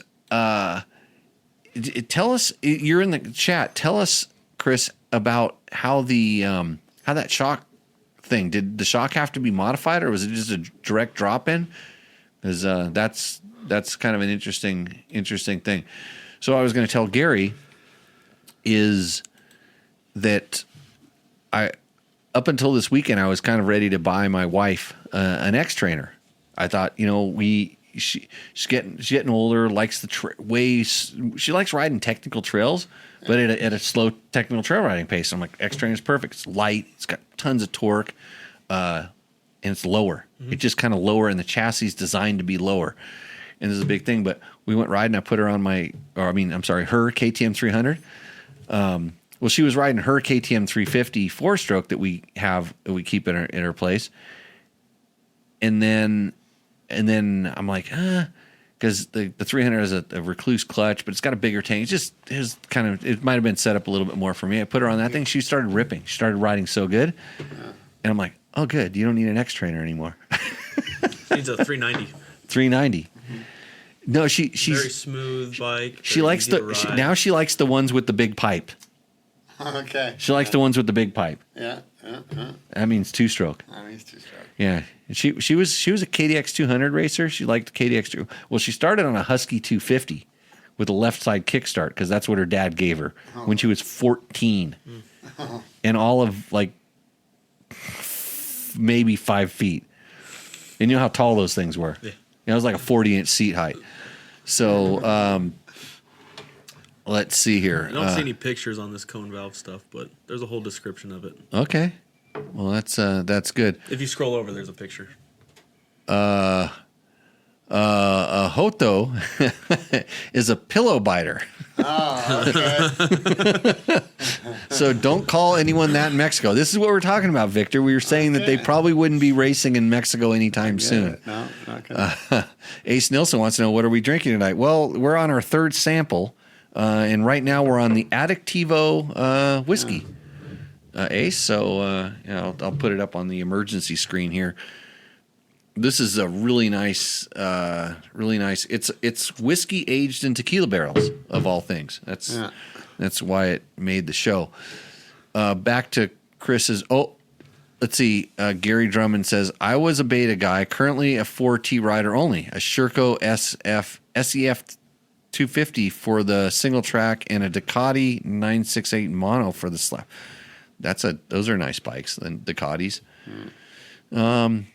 Okay, well, he was a beta guy, but he's there. Okay, so Maybe get to home. Chris, we'll answer your question next, but tell us about that shock. Yeah. And his question is, he has the X Trainer. He's running the Bridgestone X31 and an IRC VE33 rear. Is waiting to go on. I want to try the Michelin Mousses, but can't find any info on what sizes I always need. Can you help? So typically Michelin doesn't have a fitment chart for other tires other than Michelin's. Am I correct in this? From this is I thought there was a chart at some point. But let me see if I can find it. I'll tell you what, Nitro Moose has a very, very detailed fitment chart. If you go to Nitro Moose, is nitromoose.com? Yes. The website, nitromoose.com, and there's a fitment chart, and they will have a fitment chart that will for pretty much every tire, and then you'll get it right. But the other thing you can see there is they have their different sizes, and if you wanted to compare that to a Michelin size, but the Michelin Mousses are sized kind of like tire sizes, so it'll say 140/80 on the Moose, or 110/100 on the Michelin Moose, where the Nitro Mousses are more in the diameter, like 315 or 290 or whatever the sizes are. But I would use the fitment size. M18 for the Michelin. M18. It's on Rocky Mountain's website. If you type in your bib moose, and then you can actually have. Or you type in your tire size. It actually has the IRC on there. It Oh, shows you exactly Michelin does. which one Okay. for Michelin. So So- it says an M18. So you were able to find it on Rocky Mountain. Yeah. Okay. So if you're going to go to Rocky Mountain, hey, please click through our site so we can make more money. It's the least you can do. Yeah, just go to dirtbiketest.com. There's a little thing that says support us, which means support me, because I don't want to have to get a real job ever in my entire life. And then you click that, and then money just starts falling out of the sky, like for all YouTubers and Facebookers or whatever we are these days. So And I'm trying to get there on our YouTube at Sportsman Cycle. at Sportsman Cycle, Lots of trial stuff. Lots of us falling down. Really slow guy stuff. do you ride in this guy's backyard I have not yet. There's I'm letting Logan try to get his feet wet because. or break his leg Well, I mean, on the teeter-totter of death? yes. Definitely. yeah, I'm not worried about that. I'm making podiums while he's sitting in the back. Oh, at trials competitions. At trials competitions. Okay. I have a Gas 300 that's like, it's an old one that's in there. I'll trials you up. Let's go. Next Yeah. weekend, we are going to Kingman to have another competition. Oh, really? Yeah. Huh, it's actually a legit trials event. Yeah, Central Arizona Trials. And Not- those guys not- have all been super badass. Not the same weekend as this Hare and Hound this weekend. Nope, next weekend. The weekend after that. Yep. I might have another commitment. No, we'll sign you up. I ride for Woodworks. Yeah. Woodworks door and frame. Well, we're all Frame going. and door? We're going to load up in the van and Okay. I was super into trials for a long time. I'm not very good at it. Like I said, it's like golf, and you don't have any like razor blades or sharp objects in your van, right? no, we just go and just like golf, you each person goes, you talk shit to the next person, and then take pictures of them falling down and stuff. And then you go take your turn, and everybody clowns on you, and then we go to the next one. Okay. That's the same weekend as what, the Mint? The Mint 400's that weekend? No. 2 weeks? There's an extra week in there? Extra week. I gotta go to Mexico. Go riding. I gotta go do some NORA. Hey, by the way, they announced tonight that not this year, but next year, the 2027 NORA, the one that you're gonna do, Okay. 10 days. Oh boy. It's down and back. Oh, I like that. Yeah, it's the full pull twice of the Baja Peninsula. That's cool. And if you're thinking about doing it, but guess what? If you don't do it this year, there might not be motorcycles next year. Just saying. We need a certain amount of motorcycles to make it worth them having to pay my exorbitant, extortionary fees to set up their course. Well, I got that 500 ready to build. Well, you should do it. You should do it this year. That's for him. Oh, for him. Yeah. Well, you could do it as a team. Actually, you and your brother could do it, and then Gary could do it too. Gary can do it by himself because he's a professional motorcycle racer. When was the last time you got a check from a race? How long I got to think. Searchlight Night races. They do a pit bike race. Oh, I race it on the Beta Electric Explorer. uh-huh. And I just overall that, take all their money. Okay. Was that like last year? Yeah. Oh. Last year I made $20. So The year you're before I made 150. Okay, so you're still a professional motorcycle racer. Me too, by the way. I'm kind of going past my whole year. It's been because it was the second round of the Hare and Hound series last year that I got my check, but I'm thinking about maybe this weekend I might have to go back, but it's going to be cold, and I don't like riding when it's uncomfortable. I like my riding to be very comfortable these days. If you want comfortable riding, by the way, you can do the NORA Mexican 1000. And you could, if you want to be uncomfortable, and speaking of Ace Nilsson, you can do it Mali Moto. See, look, right there. He says, get signed up for the NORA 1000. We're going to have a Mali Moto class where you show up with your bike in Ensenada, and we're going to give you a tent and a sleeping bag. And you can do the whole thing. We'll give you a parts box. You put your stuff in there. You do the whole thing. They'll have the tools and all the stuff you need. They'll make sure there's an impound for your bike. You can sleep next to your bike. Don't have to worry about getting yourself stolen or anything like that. It'll be super safe and super fun. 15-ish, not 1,300 miles of really solid riding. Do that. Sign up soon. And if you sign up before the end of February, you get a free rally training by some guy that knows what he's talking about. He can teach you how to win Dakar, evidently. And you get a free subscription to Rally Navigator, which is the software to make rallies for you and all your buddies so you can practice. Nolan, you doing NORA? Oh, no, I got a C. You got a C. Yeah. You got to talk to the boss? I got to see it. You know what? I got to look at dates. There's a bike in that shop. You should just roll it into the corner and put it all back together. And there's a couple of them actually. Yeah, well you want the Preston version. Yeah, that's probably better for down there. Franco said he sent me a question a few months ago. Victor. Hey Jimmy, I sent you a message a few months ago inviting you to come riding down to mainland Mexico. I don't, Francois. It sounds French. Yeah, Francois Derot. It's probably, when a French guy invites you to go ride in Mexico, you just think it's a scam. It's just another one of those emails. Maybe you did. Send it to Jimmy at Jimmy Lewis. No, send it to Jimmy at Dirt Bike Test, and I'll check in. I'll check in with that. Oh, we got to get back to the Roosterendo. Victor is wondering if you get the blow up doll in the Mali Moto package. Ace, can you handle that question? Because that's like your thing. I mean, I'm not. When you go into the Mali Moto pits, I'm not looking anymore. Okay, Victor. What happens is the Mali Moto stays in the Mali. Yeah, that's it's kind of like that. Back to Roosterendo. This beta. It roosts. It roosts. Why? Just because it's a beta and the guy that owns the beta shop in Vegas sitting next to you? No. Actually, he's done a lot to it. To in all honesty, to get the suspension kind of up to par, it's a pretty cool thing. I'm trying to make it. I'm trying to shrink it back down here. There's the guys that are going to beat me up if I don't pick their bike.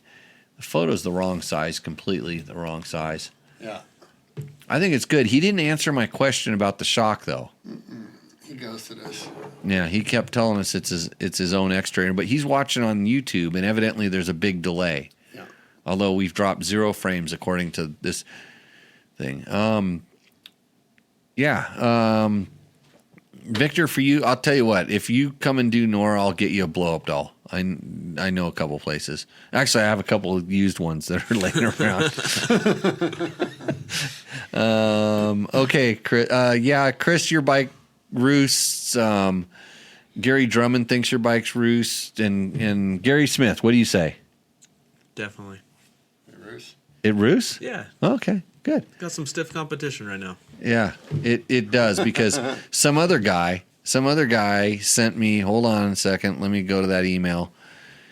It says, hold on, let me call it up. It says, here we go. This is submitted for Tech Talk Taco Tuesday's Rooster Endo. It's a 2016 Mercedes Sprinter van. It's moto/sleeper ready, and it's always rocking, never knocking. Okay. Knocking. From one Ricky Brabeck. Heard of that guy? Big hairy American winning machine. I should probably call him, find out to get more details. Say we need some more details on this. I need one. I mean, I ain't got no money, but Well, Ricky probably sell it to you cheap, I think. Let's see what we got here. There's the back. There's a gang of guys that are standing next to the back of his Sprinter van, ready to roll you if you don't buy it. But I've seen this thing. It's been out here. Hold on a second. Let me see this. No way he's picking up, but I'm going to try it anyways. Hold on. Please hold. Actually, pour a little bit more of that there. Gary, do another plug for your ride day. Or not ride day, demo ride. demo ride. DynamicDirt.com. Get signed up. We're doing our beta 2026 demo ride. Saturday, what time? Saturday at 10 a.m. 10 a.m. We're going to bring out some Porta subs out there, feed everybody, get all your questions answered. Are we going to be at a National Hare and Hound? Yeah, you will. Do you think so, Jimmy? I don't know. It doesn't sound fun to me that far.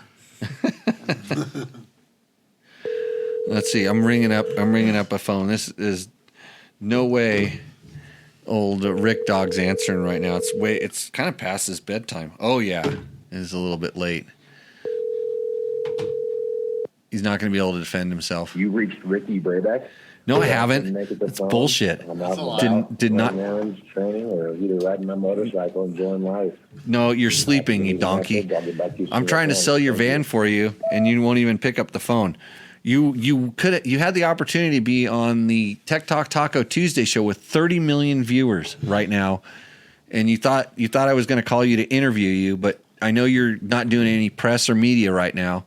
But you do you, and your Sprinter van endos. Okay, talk to you later. See ya. That was not Ricky Brabeck. Not on Tech Talk Taco Tuesday, and not tonight. So if you want to buy this Sprinter van, go to rickybrabeck.com. I don't know where you go. They can throw in some Actually, and stuff in there. I'm going to tell him I had a buyer. I'm going to say I had something that I was ready to buy, and you didn't answer the phone. And the guy bought another Sprinter van because Gary was ready to buy. Yeah, I was going to. You talked me out of it. I know. I was going to negotiate the deal for you right now. So this thing endos. It's for sale. Throw in a jacket from Dakar. Well, that's what I wanted to know. Does that jacket come with the van? Because that would sweeten the deal. it would definitely It'd make it better than all the other Sprinter vans that are that exactly like that. Yeah. So if you want a Sprinter van, you can email jimmy@dirtbiketest.com. I only take 15%. Better than most agents. Good ones, at least. So our buddy Max Schweitzer has a Sprinter van, and when I told him that I qualified for ISDE, he's like, "Oh, you got to come look in my van." And he had his 1965 ISDT jacket still in his van. No way. And I was like, You "What are know you doing Max with that?" Schweitzer? He goes, "I wear it everywhere. It's the most comfortable jacket ever." I'm like, "Dude, I want that jacket to hang up." Is it like one of those old waxed? Like the leather, yeah. Yeah. It's like the waxed because I had a jacket that was that what's it called? Duck. it's like Carhartt pants kind of material, but they wax it to make it waterproof because there was no such thing as Gore-Tex back then. Obviously, Do you know him? Very little. Yeah. He's Yeah, like, a who's legend. like you're probably going to be. Like out there, 82, riding 4 times a day. He's 86 now. 86. That's awesome. Yeah, he's a rad dude. Victor wants to know to Francois, where in Mexico do you ride? So these are the things. No cagers for the roost, bro. Boo.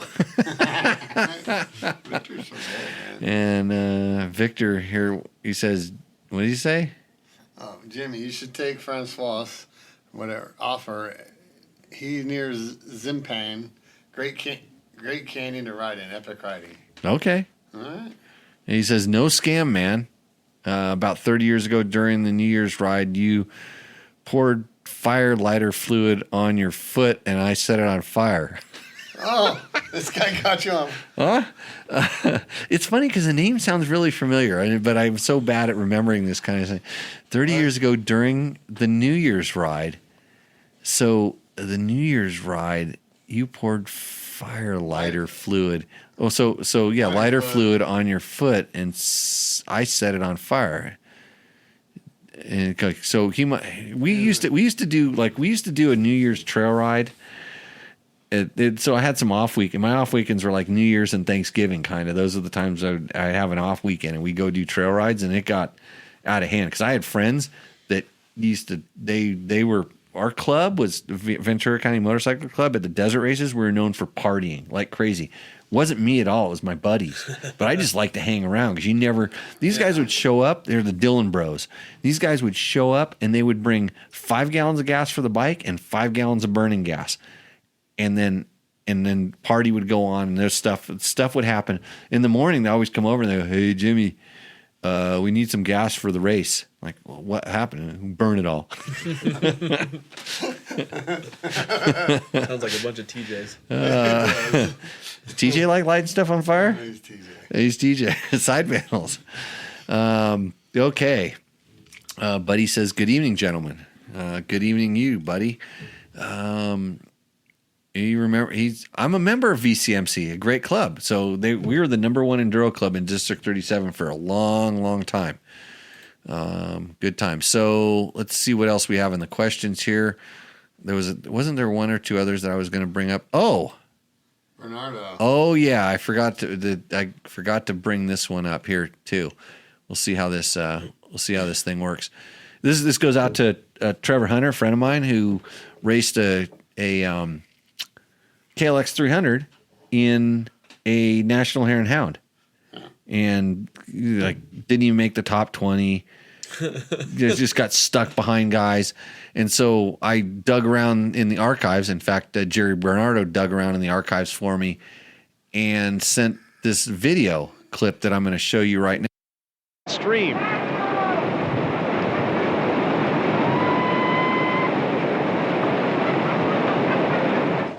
Once the raft had reached the landing point, the race was still not over. Still one more part to this affair, pulling the bikes to shore, starting them once they've been laying down for an hour and have taken on water, then riding up a monster hill. Even the cool under pressure Jimmy Lewis had some quality time with his Kickstarter.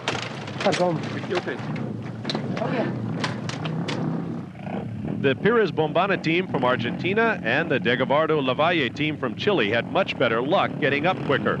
But that was only half of the equation. Both the bikes and the riders had to cross the finish line atop a high hill.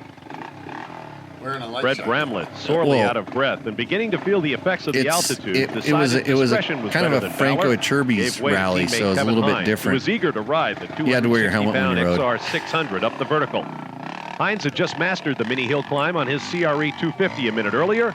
Up he goes, flawlessly. You cold? Make sure for no, I'm fine. Okay, so that is a clip of. So just to put it like I'll scroll forward to see if I can find the point where maybe we won the overall of the rally. Wait, here's a picture of me doing something. I don't know what the hell. I'll put it on here. I'm near you. Great stuff. Gotta go. For the watch fifth video. time Hold on in a second. 6 tests, Lewis and Nicoli come home first, this time 7.5 minutes ahead of the field. But just finishing on a day like this is cause Look for at that celebration. Biaffi helmet. How's that? That was absolutely miserable. It was kind of neat. The first time we rode right through it, it was no problem. But when we got up the second time, we got to the first thing, and half the people were How still do you like there. the flavor So saver? we rode, Arnaldo and I kind of Makes your beard look kind of large. And I then was we probably passed trying to maybe grow 3 or one. 4, got to the next section, did the same thing. And we got out on our third lap, and when we got to the second obstacle, they just shut it down. They said, forget it. There were bikes in the river. There were kids floating downstream. It was getting kind of ugly. So we'll call it a day. Other than the top So 2 you teams, won it. everyone ties for third with Yeah. times of 4 hours even. So it's a team? Yeah, it was a team event. I was riding with a guy on a Husky 350. Didn't speak a lick of English. Arnaldo Nicoli, who and I didn't speak any Italian either. So basically, Bernardo, was that our guy? yeah, Jerry Bernardo. Oh, really? He rode with here I go with names again. Smith. Not Drew Smith. It's Drew's younger brother. Anyways, so yeah, we won. But anyway, so if you are a good rider, you actually win events on a KLX 300. You don't just like ride around in the back. Even though my video is just me kick-starting it, but I had so much time. We were so far ahead, like in the last video, that I could just hang around and kickstart it. Where Trevor was stuck behind old men that were riding with their feet on the ground. Don't really know what was going on there. He's burning up the horn on that race. Yeah. We did some road racing in this event too. A little bit of, This one courtesy of Hayo. On to the quarterfinals, Aaron Yates where was out Hayo there meets Chris Smith, racing. he of off-road fame, who actually handles his machine very well on the pavement.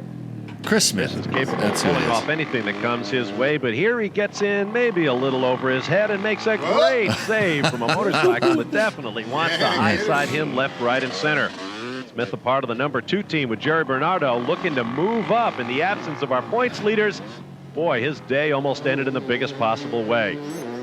Now here's great funny, I don't remember the road race at all. Rival Yanks. Mark McDaniel and Kevin Hines side by side at the start, but McDaniel so grateful to see payment, he just launches. Hines can't keep up, and that's the end of that one. Best race of the day. Yeah, there was a Superbiker lot of Aaron different- Yates in the semis against the underdog Hayo. Hayo leaves Yates, but that's just the beginning of this matchup. I don't know why we're watching Watch road this racing on Tech unfold. Talk Taco Tuesday, but this was with Nobby, Yates so up it's the all inside good. As Hayo overcooks the corner, scrabbling for grip on those knobby tires. Hayo comes back, shuts the door on the Superbike race winner, then loses a little traction of his own. Yates gets him on acceleration. Hayo pulls away again. Big left-hander coming up. Will Yates go to the inside? No, he goes to the outside. Hayo almost throws it away. Yates goes on to the finals. Now, in that final, the 2 EBSCO Suzuki teammates, Yates and McDaniel, hook up. They've already wrapped up the team title. This is for bragging rights. McDaniel leads, but he gets a little wide. Down the inside comes Yates to take the lead, and he will hold it for the This is remainder back of from this Motor World 7-lap days final. of all So, with things. the championship tightening up, Yates and McDaniel come. Let me see if we can scroll through here and. Oh, it was beach. There was a Town of beach race, Tumbes. I think, too. Where in America can you find a beach just primed for racing? Nowhere. Here in South America, we have a beautiful windy day, about 75 degrees. Climax of the Incas Rally. 2 heat races. First sends KLX half the field 300 into is water, awesome where Mark on Dufresne racing gets down the beach. waterlogged as the You know. stalls out. This course is perhaps the most challenging of the event, mainly because it's so silty. You never know if you're on solid ground or what you're going to find on the other side of the mountains facing away from the beach. Case in point, Aaron Yates taking a big digger right there. No one is more surprised than Aaron. Talk about steep. Nelson Perez says, no thanks. And there's why.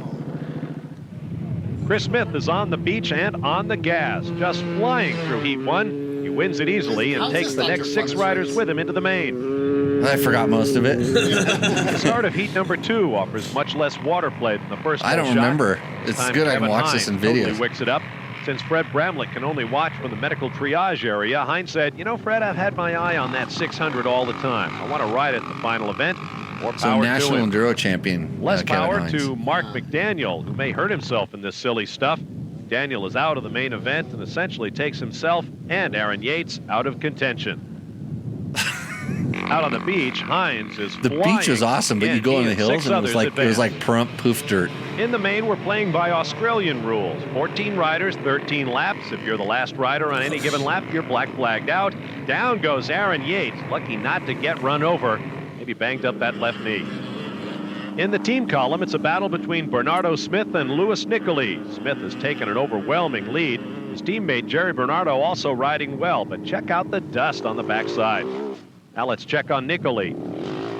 Riding well, carrying that big, heavy Husqvarna. It's Right not turn big and coming up, heavy. and he It's like probably stalls. 20 pounds lighter than Aldo was my losing oil in the first moto. KLX. Can he get it started again? He looks across the sandy vista, and here comes Kevin Hines. They're running 2 and 3 behind Smith. Can Hines catch the Italian and take over second I had to place? only ride No. my Nicoli bike is up half throttle and down the gone. beach because it was so fast. Further back, there's Jerry Bernardo, who has Aaron Yates now hot on his trail. Bernardo doing well riding against the pros. Man, that sand is deep and thick. And look at the surface. Looks like you're racing somewhere on the moon. Victor's liking the sound of the Now on the XR600. downside of the ridge. Back then, it Yates wasn't had a bad passed bike. Bernardo and pulled into the pits.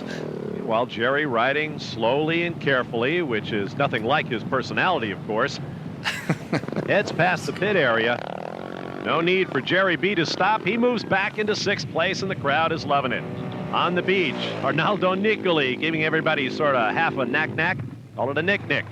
And then out comes the black flag. Last man in the field each time around has to pull it off. Now, Australian Pursuit's pretty awesome And we racing narrow format. the field of contenders. Jerry Bernardo, with a wave to the crowd, says, I am done. That black flag is mine. Can Chris Smith hang on to win? Stand by. Moto World is being brought to you in part by the Motorcycle Mechanics Institute. Super cool. Look at that commercial. So Jerry sent me, yeah, Jerry basically sent me this the other day. He's like, hey, check this out. So I thought I'd throw that in there just to rub it in Trevor's nose that you can overall international rallies on a KLX 300 if you put some work into it. What I like to say. Okay, so what else? Isn't it the exact same bike though? The KLX 300? Yeah. No, I think mine was a dirt one. It didn't have all the turn signals and stuff, so it probably had a little bit more power. Mine didn't have a horn. Trevor's did. Yeah, Trevor's had a horn. I liked it. So, okay, the one last thing we got to do is we got to answer our YouTube questions. By the way, Chris with the beta, you won Roosterendo, right? We sure? Because it was the only motorcycle in the contest. Send me an email if you're still watching so I can remember to send it over to Taco Mike so they can get you taken care of. If there's a little bit of delay in him getting you taken care of, that's because they're busy. And sometimes, like, my emails probably go to junk folder. But anyways, you will win a $100 gift certificate from tacomoto.co. And see, Phil Track 1870 is talking about Trevor's bike. I would love to see you do this on a KLX 300R version. He'd probably overall the race. Probably. Like I would have, if I would have rode a KLX 300R. Shemp's World says, it's a great horn. Yeah. He's not wrong. Let's see. I'm trying to see if there's any questions in here. People are like commenting a lot. Lee Ramett says that was fun to watch. Good to see the Prairie Dogs are still growing strong. Well, not if Trevor's a member. I mean, that means they'll take anybody. What does Mike M He's got something say? to say. I am so tired of the low seat height thing. Throw away the travel, performance, and ground clearance to drop the seat. Yay, you can flat foot on an off-road bike, but you'll bust your spine if you hit a cigarette butt on the trail. Huh? So he's talking about our KLX 230 Sherpa S riding impression.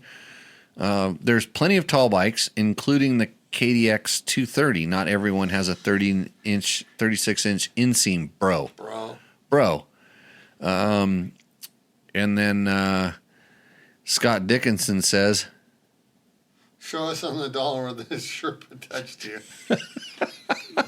Getting feisty in the comments. Those are the comments. That's what you get with YouTube. Yeah. So here's my take on low seat height bikes. And Gary, you run a motorcycle dealership, but you're a beta dealership, so you probably don't have a whole lot of. You're more of a specialized customer, you'd say, correct?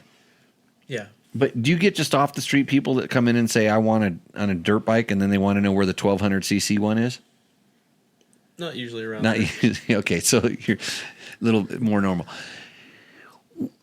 People are so fascinated. There's these showroom features, and I call it showroom bounce. And for a novice or beginner rider, putting your feet on the ground is probably one of the most important things, because they climb onto the motorcycle, usually with the kickstand down. And then with the kickstand down, they try to put both feet down, and it doesn't work because the bike's crooked. But they're still trying to reach the foot down on the other side. They don't even know how to ride yet. And they're worried about something that is probably, once you're riding, the least important thing you need to be concerned with, which is seat height. And I'll tell you why. I don't know how I know this. I might have used to run a motorcycle riding school. How much do you ride with your feet on the ground? Depends what class you race. Well, yeah, proving my Trevor's video. But those guys really don't want their feet to touch the ground, because if they do touch the ground, I don't know why their feet are dangling. I know why their feet are dangling, because they're afraid they're going to fall over and they don't know which side they're going to land on. Yeah, okay? Because they're just so unaware of something as simple as balance, which you should kind of be aware of all the time. But it's a whole nother story. You're riding with your feet on the foot pegs. You should be most of the time. And it's really easy if you learn this one technique. By the way, go to jimmylewisoffroad.com. There's an online rider school that will teach you everything I'm talking about, and it's the stepping stone to being a better rider in the future. Even if you think you're a good rider, I'll bet you Nolan over here, who can run top 10 at National Hare and Hounds, could watch the beginner rider course that I have and learn something.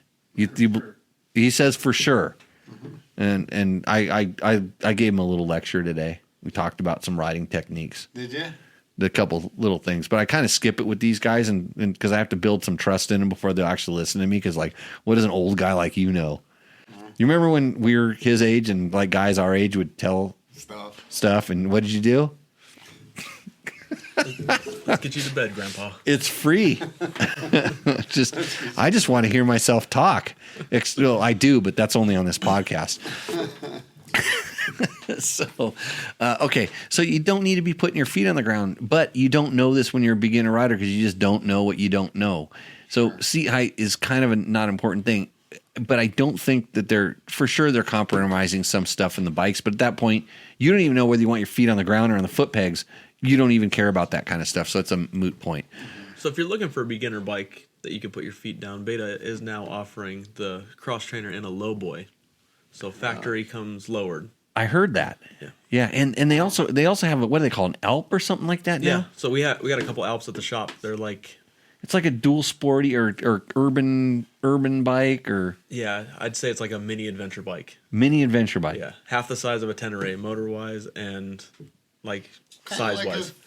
Funny you bring that up. Yamaha, big sponsor of the show, they make the Tenere that you refer to, the pinnacle of adventure bikes, designed for a real adventure rider.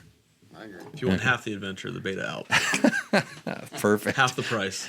Half the engine, half the size, half of everything. But hey, twice the fun. You there's got to be some place to start. Let's see.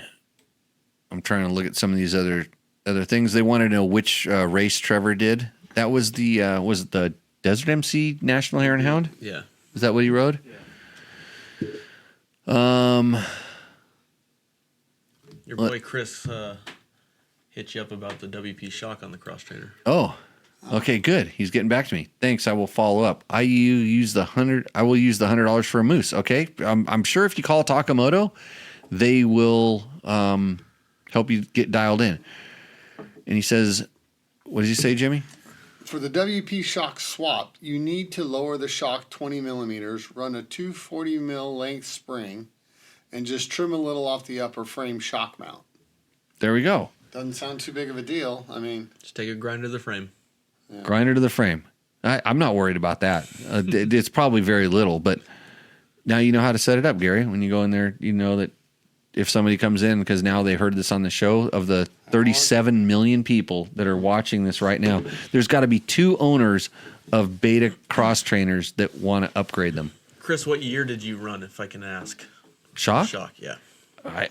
I guarantee you that the KTM shocks are probably, you know what, they have been changing them a lot late. Change the upper eyelets. So if it's not the newest generation one, then it's probably an older one, I would guess, because you probably got it.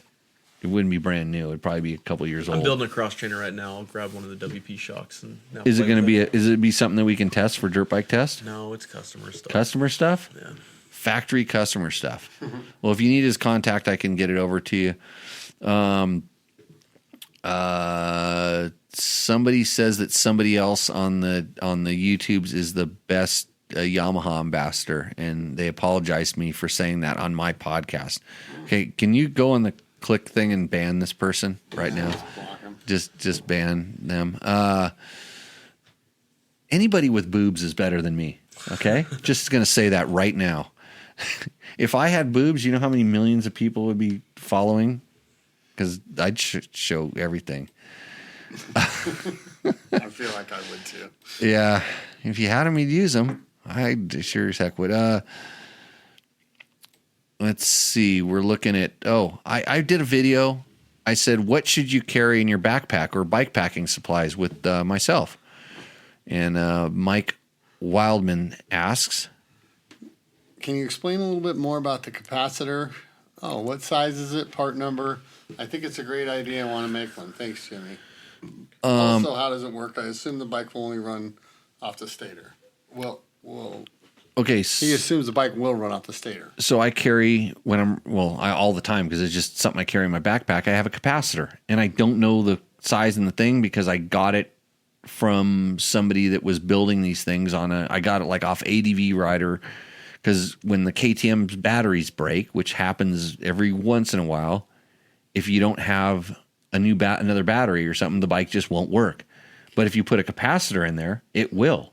So if you bump start it or you can jump start it, it'll run. And so I have this capacitor. It's not that big. I showed it in this video that I did, and I carry it with me. It weighs nothing, but it allows the bike to run. You can kick. Back in the old days when they had kickstarters, you could kickstart them, but now you can jump start it and then hook this capacitor and it runs.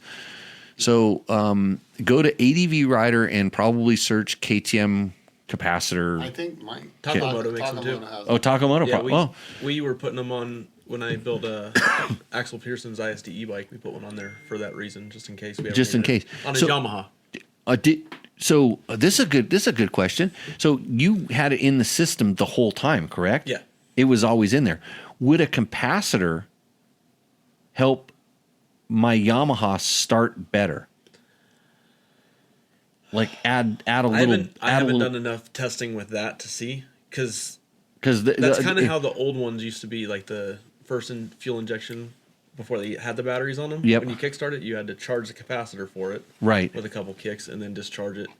But was more just to give you enough voltage on your battery or your fuel pump to get it to actually fire if you needed a bump start.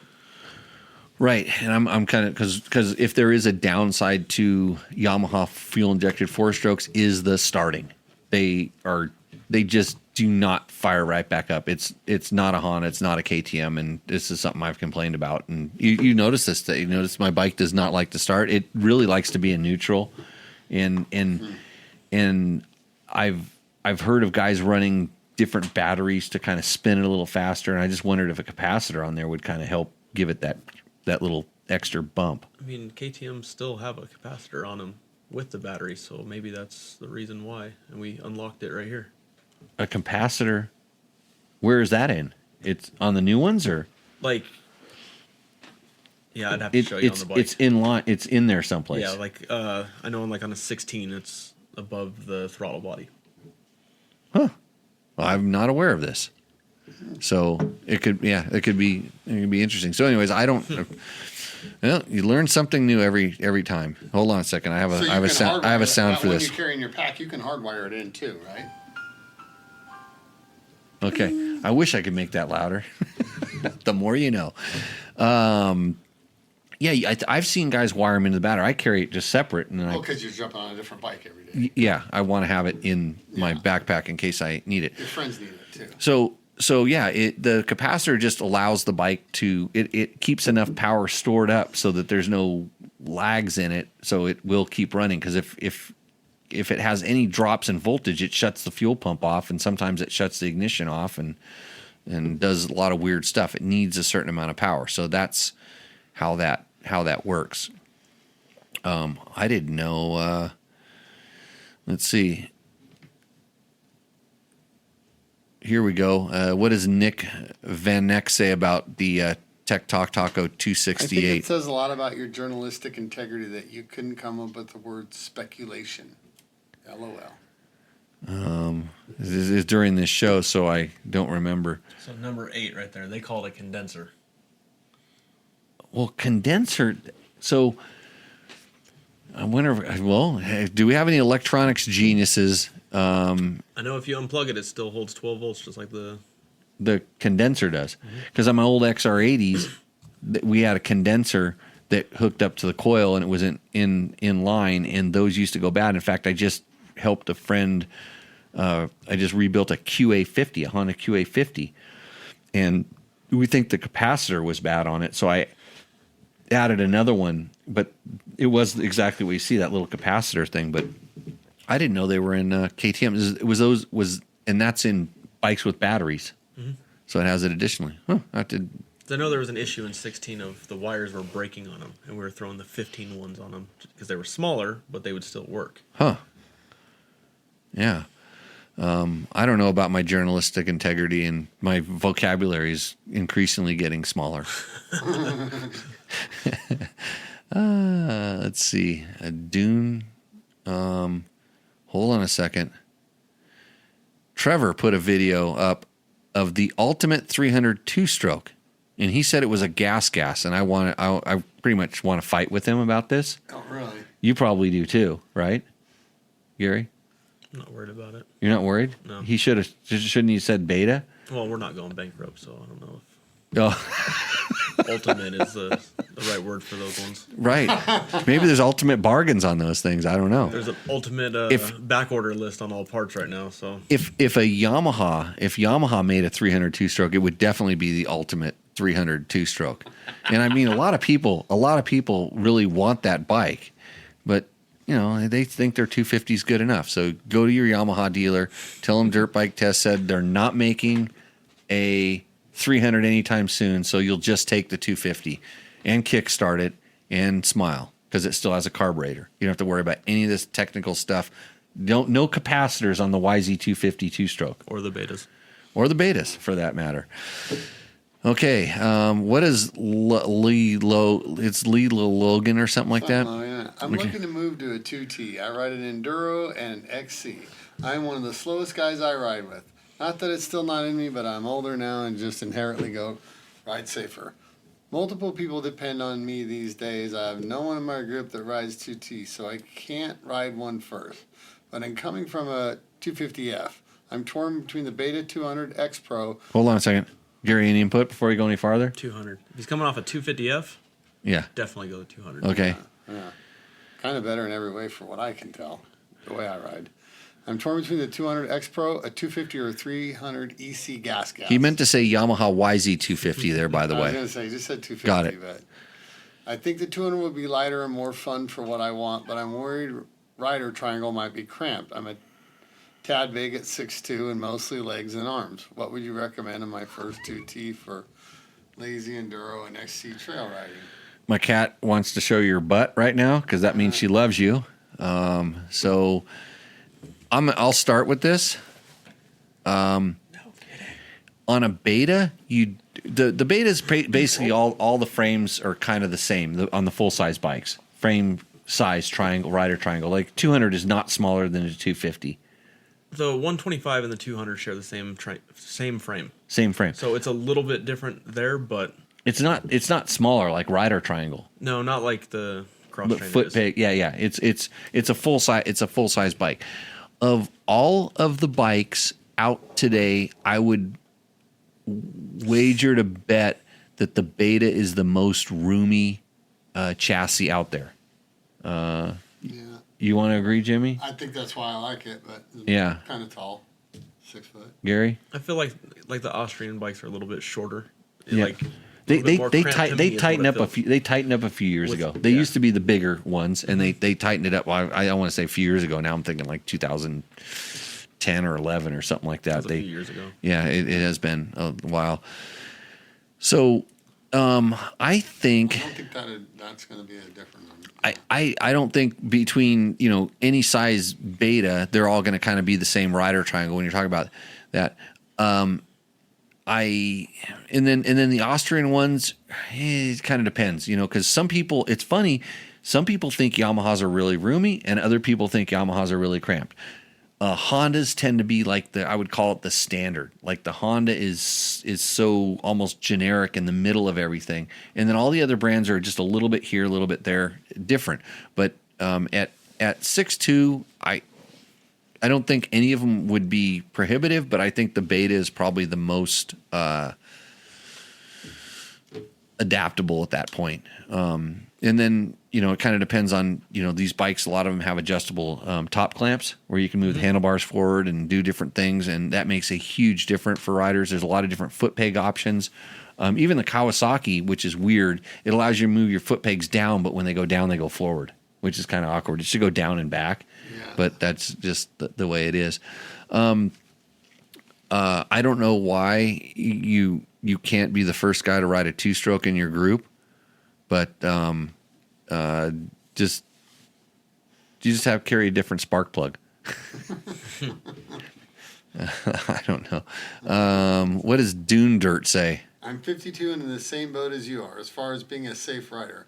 I went through several bikes and finally ended up with a 2025 Husky TE300. It's absolutely remarkable. You don't need to modify any modifications, and the bike is perfect. You can put the white map and have plenty of torque for climbing up anything. The green map is for faster trails. The best thing about the bike is the power delivery. I never felt safer on a bike when I ride this one. This might be exactly what you're looking for. Throttle goes both ways. I don't care what bike you're on. Throttle goes both ways. That's a good point. He appreciates your input. Everyone is telling me that, but I grew up in the 80s and 90s. I remember the 2-strokes hitting the pipe. When I see a 300, I worry, but I know bikes are very different now. Yeah. So they're having their own little discussion, talking about all the different bikes. There can be a time. I mean, the 300s. Oh, here's a good question. What does Bryce Moroso say about what Trevor said about the ultimate 300 2-stroke? Wait, so he didn't like that it had too much torque, but got the head to add torque. Kat, get your butt off the damn microphone. You're wrecking the sound quality of this show. What's up with you tonight, Kat? Yeah, it's time. You're gonna have to just throw her. I'll do it if you don't want to. Yeah, so I got to talk to Trevor about. He does a lot of repeating himself, kind of like I do on the show when I talk about myself. But the head. So he talked to somebody else, and somebody else does exactly the opposite of what I like to do. I like to say, "Hey, I have this problem. Can you fix it?" And then they go, "Yeah, but you got to do this, this, this, this, and this." And there's like it's not addressing one single problem at a time. It's just, here, take this kit. At that point, you just take the whole kit and you ride it and talk about it. And I think he got kind of in a circle. I didn't agree with the way he described what the bike was doing as a stock bike, like what he was complaining, like when he's talking about having too much torque and hit. It at that point, it's like I would say just go in and tune the power valve, but then it's electronic power valve and it's not that easy to tune anymore. It's not like the old days where you could just kind of do a little thing here. So, but then LLC 9769 says, "Nice report, Trev." Well, that's probably his best friend that he paid him to put that up there. His mom. His mom? Oh, it could be. What does Matt Seibler say? Good stuff. Thanks, Jimmy. I value your insight and have followed your advice for quite some time now. And you're still alive. That's good. So it's pretty funny because I did this video because I was talking to my friend from Hawaii that's going to do NORA. And he's buying a bike for me. And basically, it's going to be an arrive and ride. He's buying the bike. I'm giving him a bike. And he's like, "Hey, what do I carry?" And I'm like, "Just carry everything I carry." And he's like, well, what's that? And I'm like, oh yeah, okay. So I went and did a tour through my backpack, and he's a lifeguard and knows all this stuff. And so one of the things I pull out of one of the first things I pull out of the back of my backpack is a tourniquet.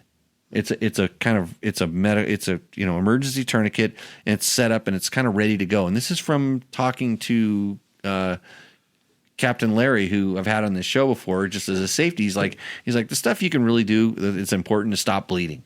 That's important. So you just have a couple things for this. So I've taken it seriously and I carry it. So I pull this tourniquet. I'm doing this thing, pull the tourniquet out. My buddy Mike sends me a video of like tourniquet in action.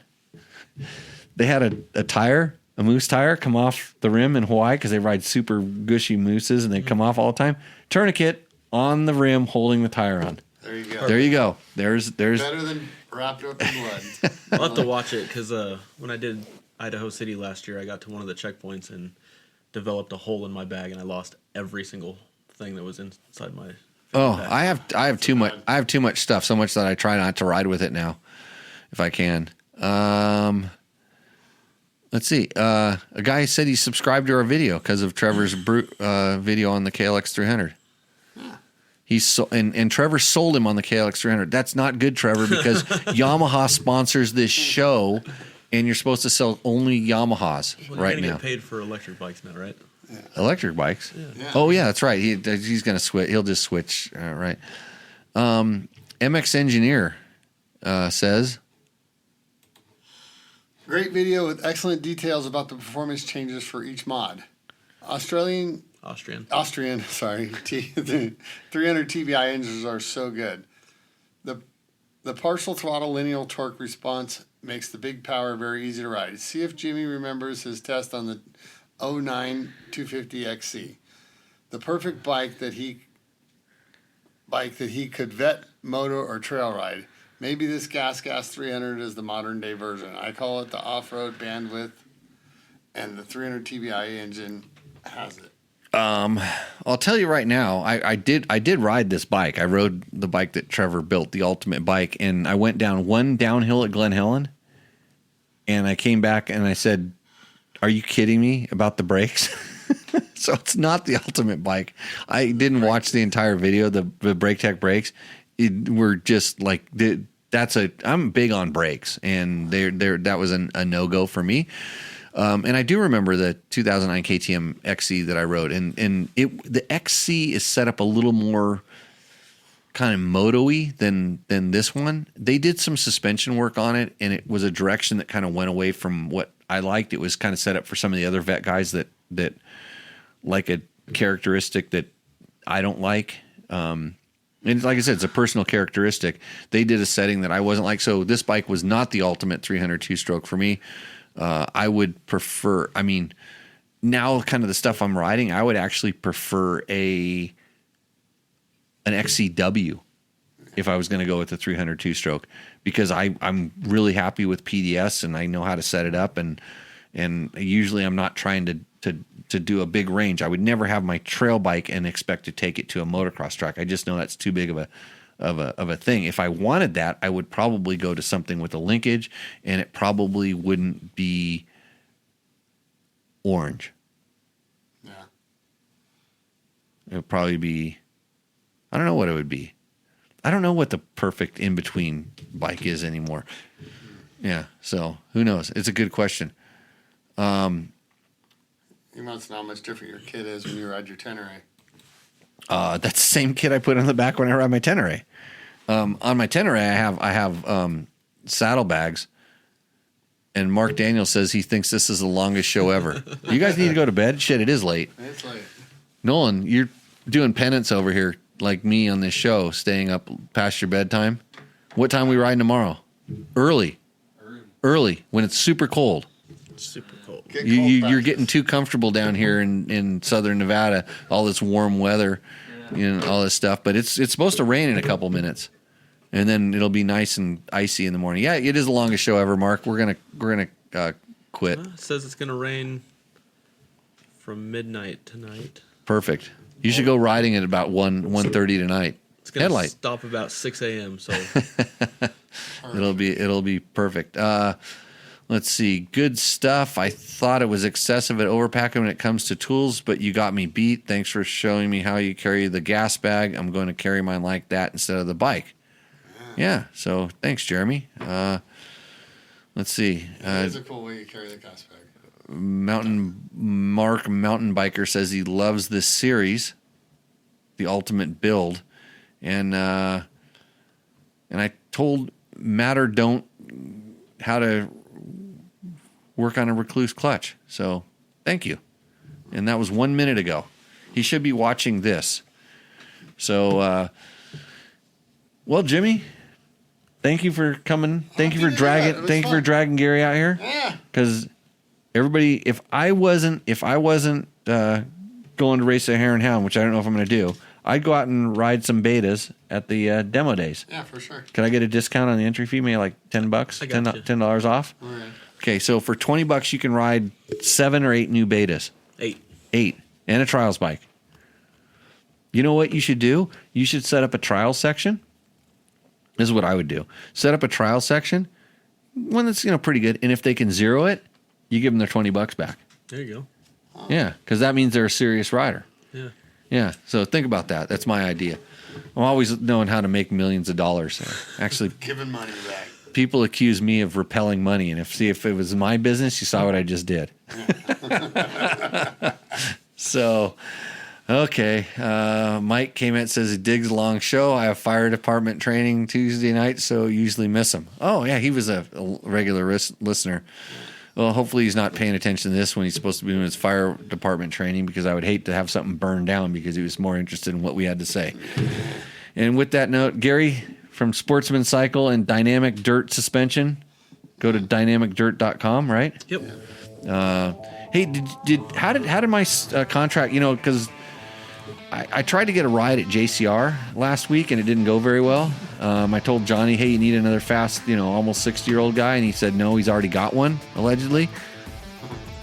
That's not you. You're B class. I was talking about A class material here. I know who he was talking about. Yeah, he's probably talking about himself, but I couldn't get a ride, and I noticed I plugged Sportsman Cycle a whole bunch. I was wondering what the chances are, maybe work out a little sponsorship deal. I think the royalty check's in the mail. Okay, in the mail. See how it goes. In the mail, because you got a race ready beta that I could take to the National Hare and Hound this weekend? Because my blue crew is solid. Nolan knows how fast it is. I was letting her eat. See those wheelies today? Yeah, just like the front wheel would come up and I just couldn't put her back down. It was almost Husaberg-like. Yeah. Okay.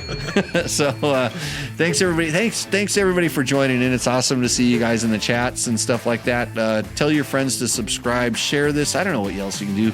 Push like buttons or subscribe buttons and all these things, and it helps us out somehow or another.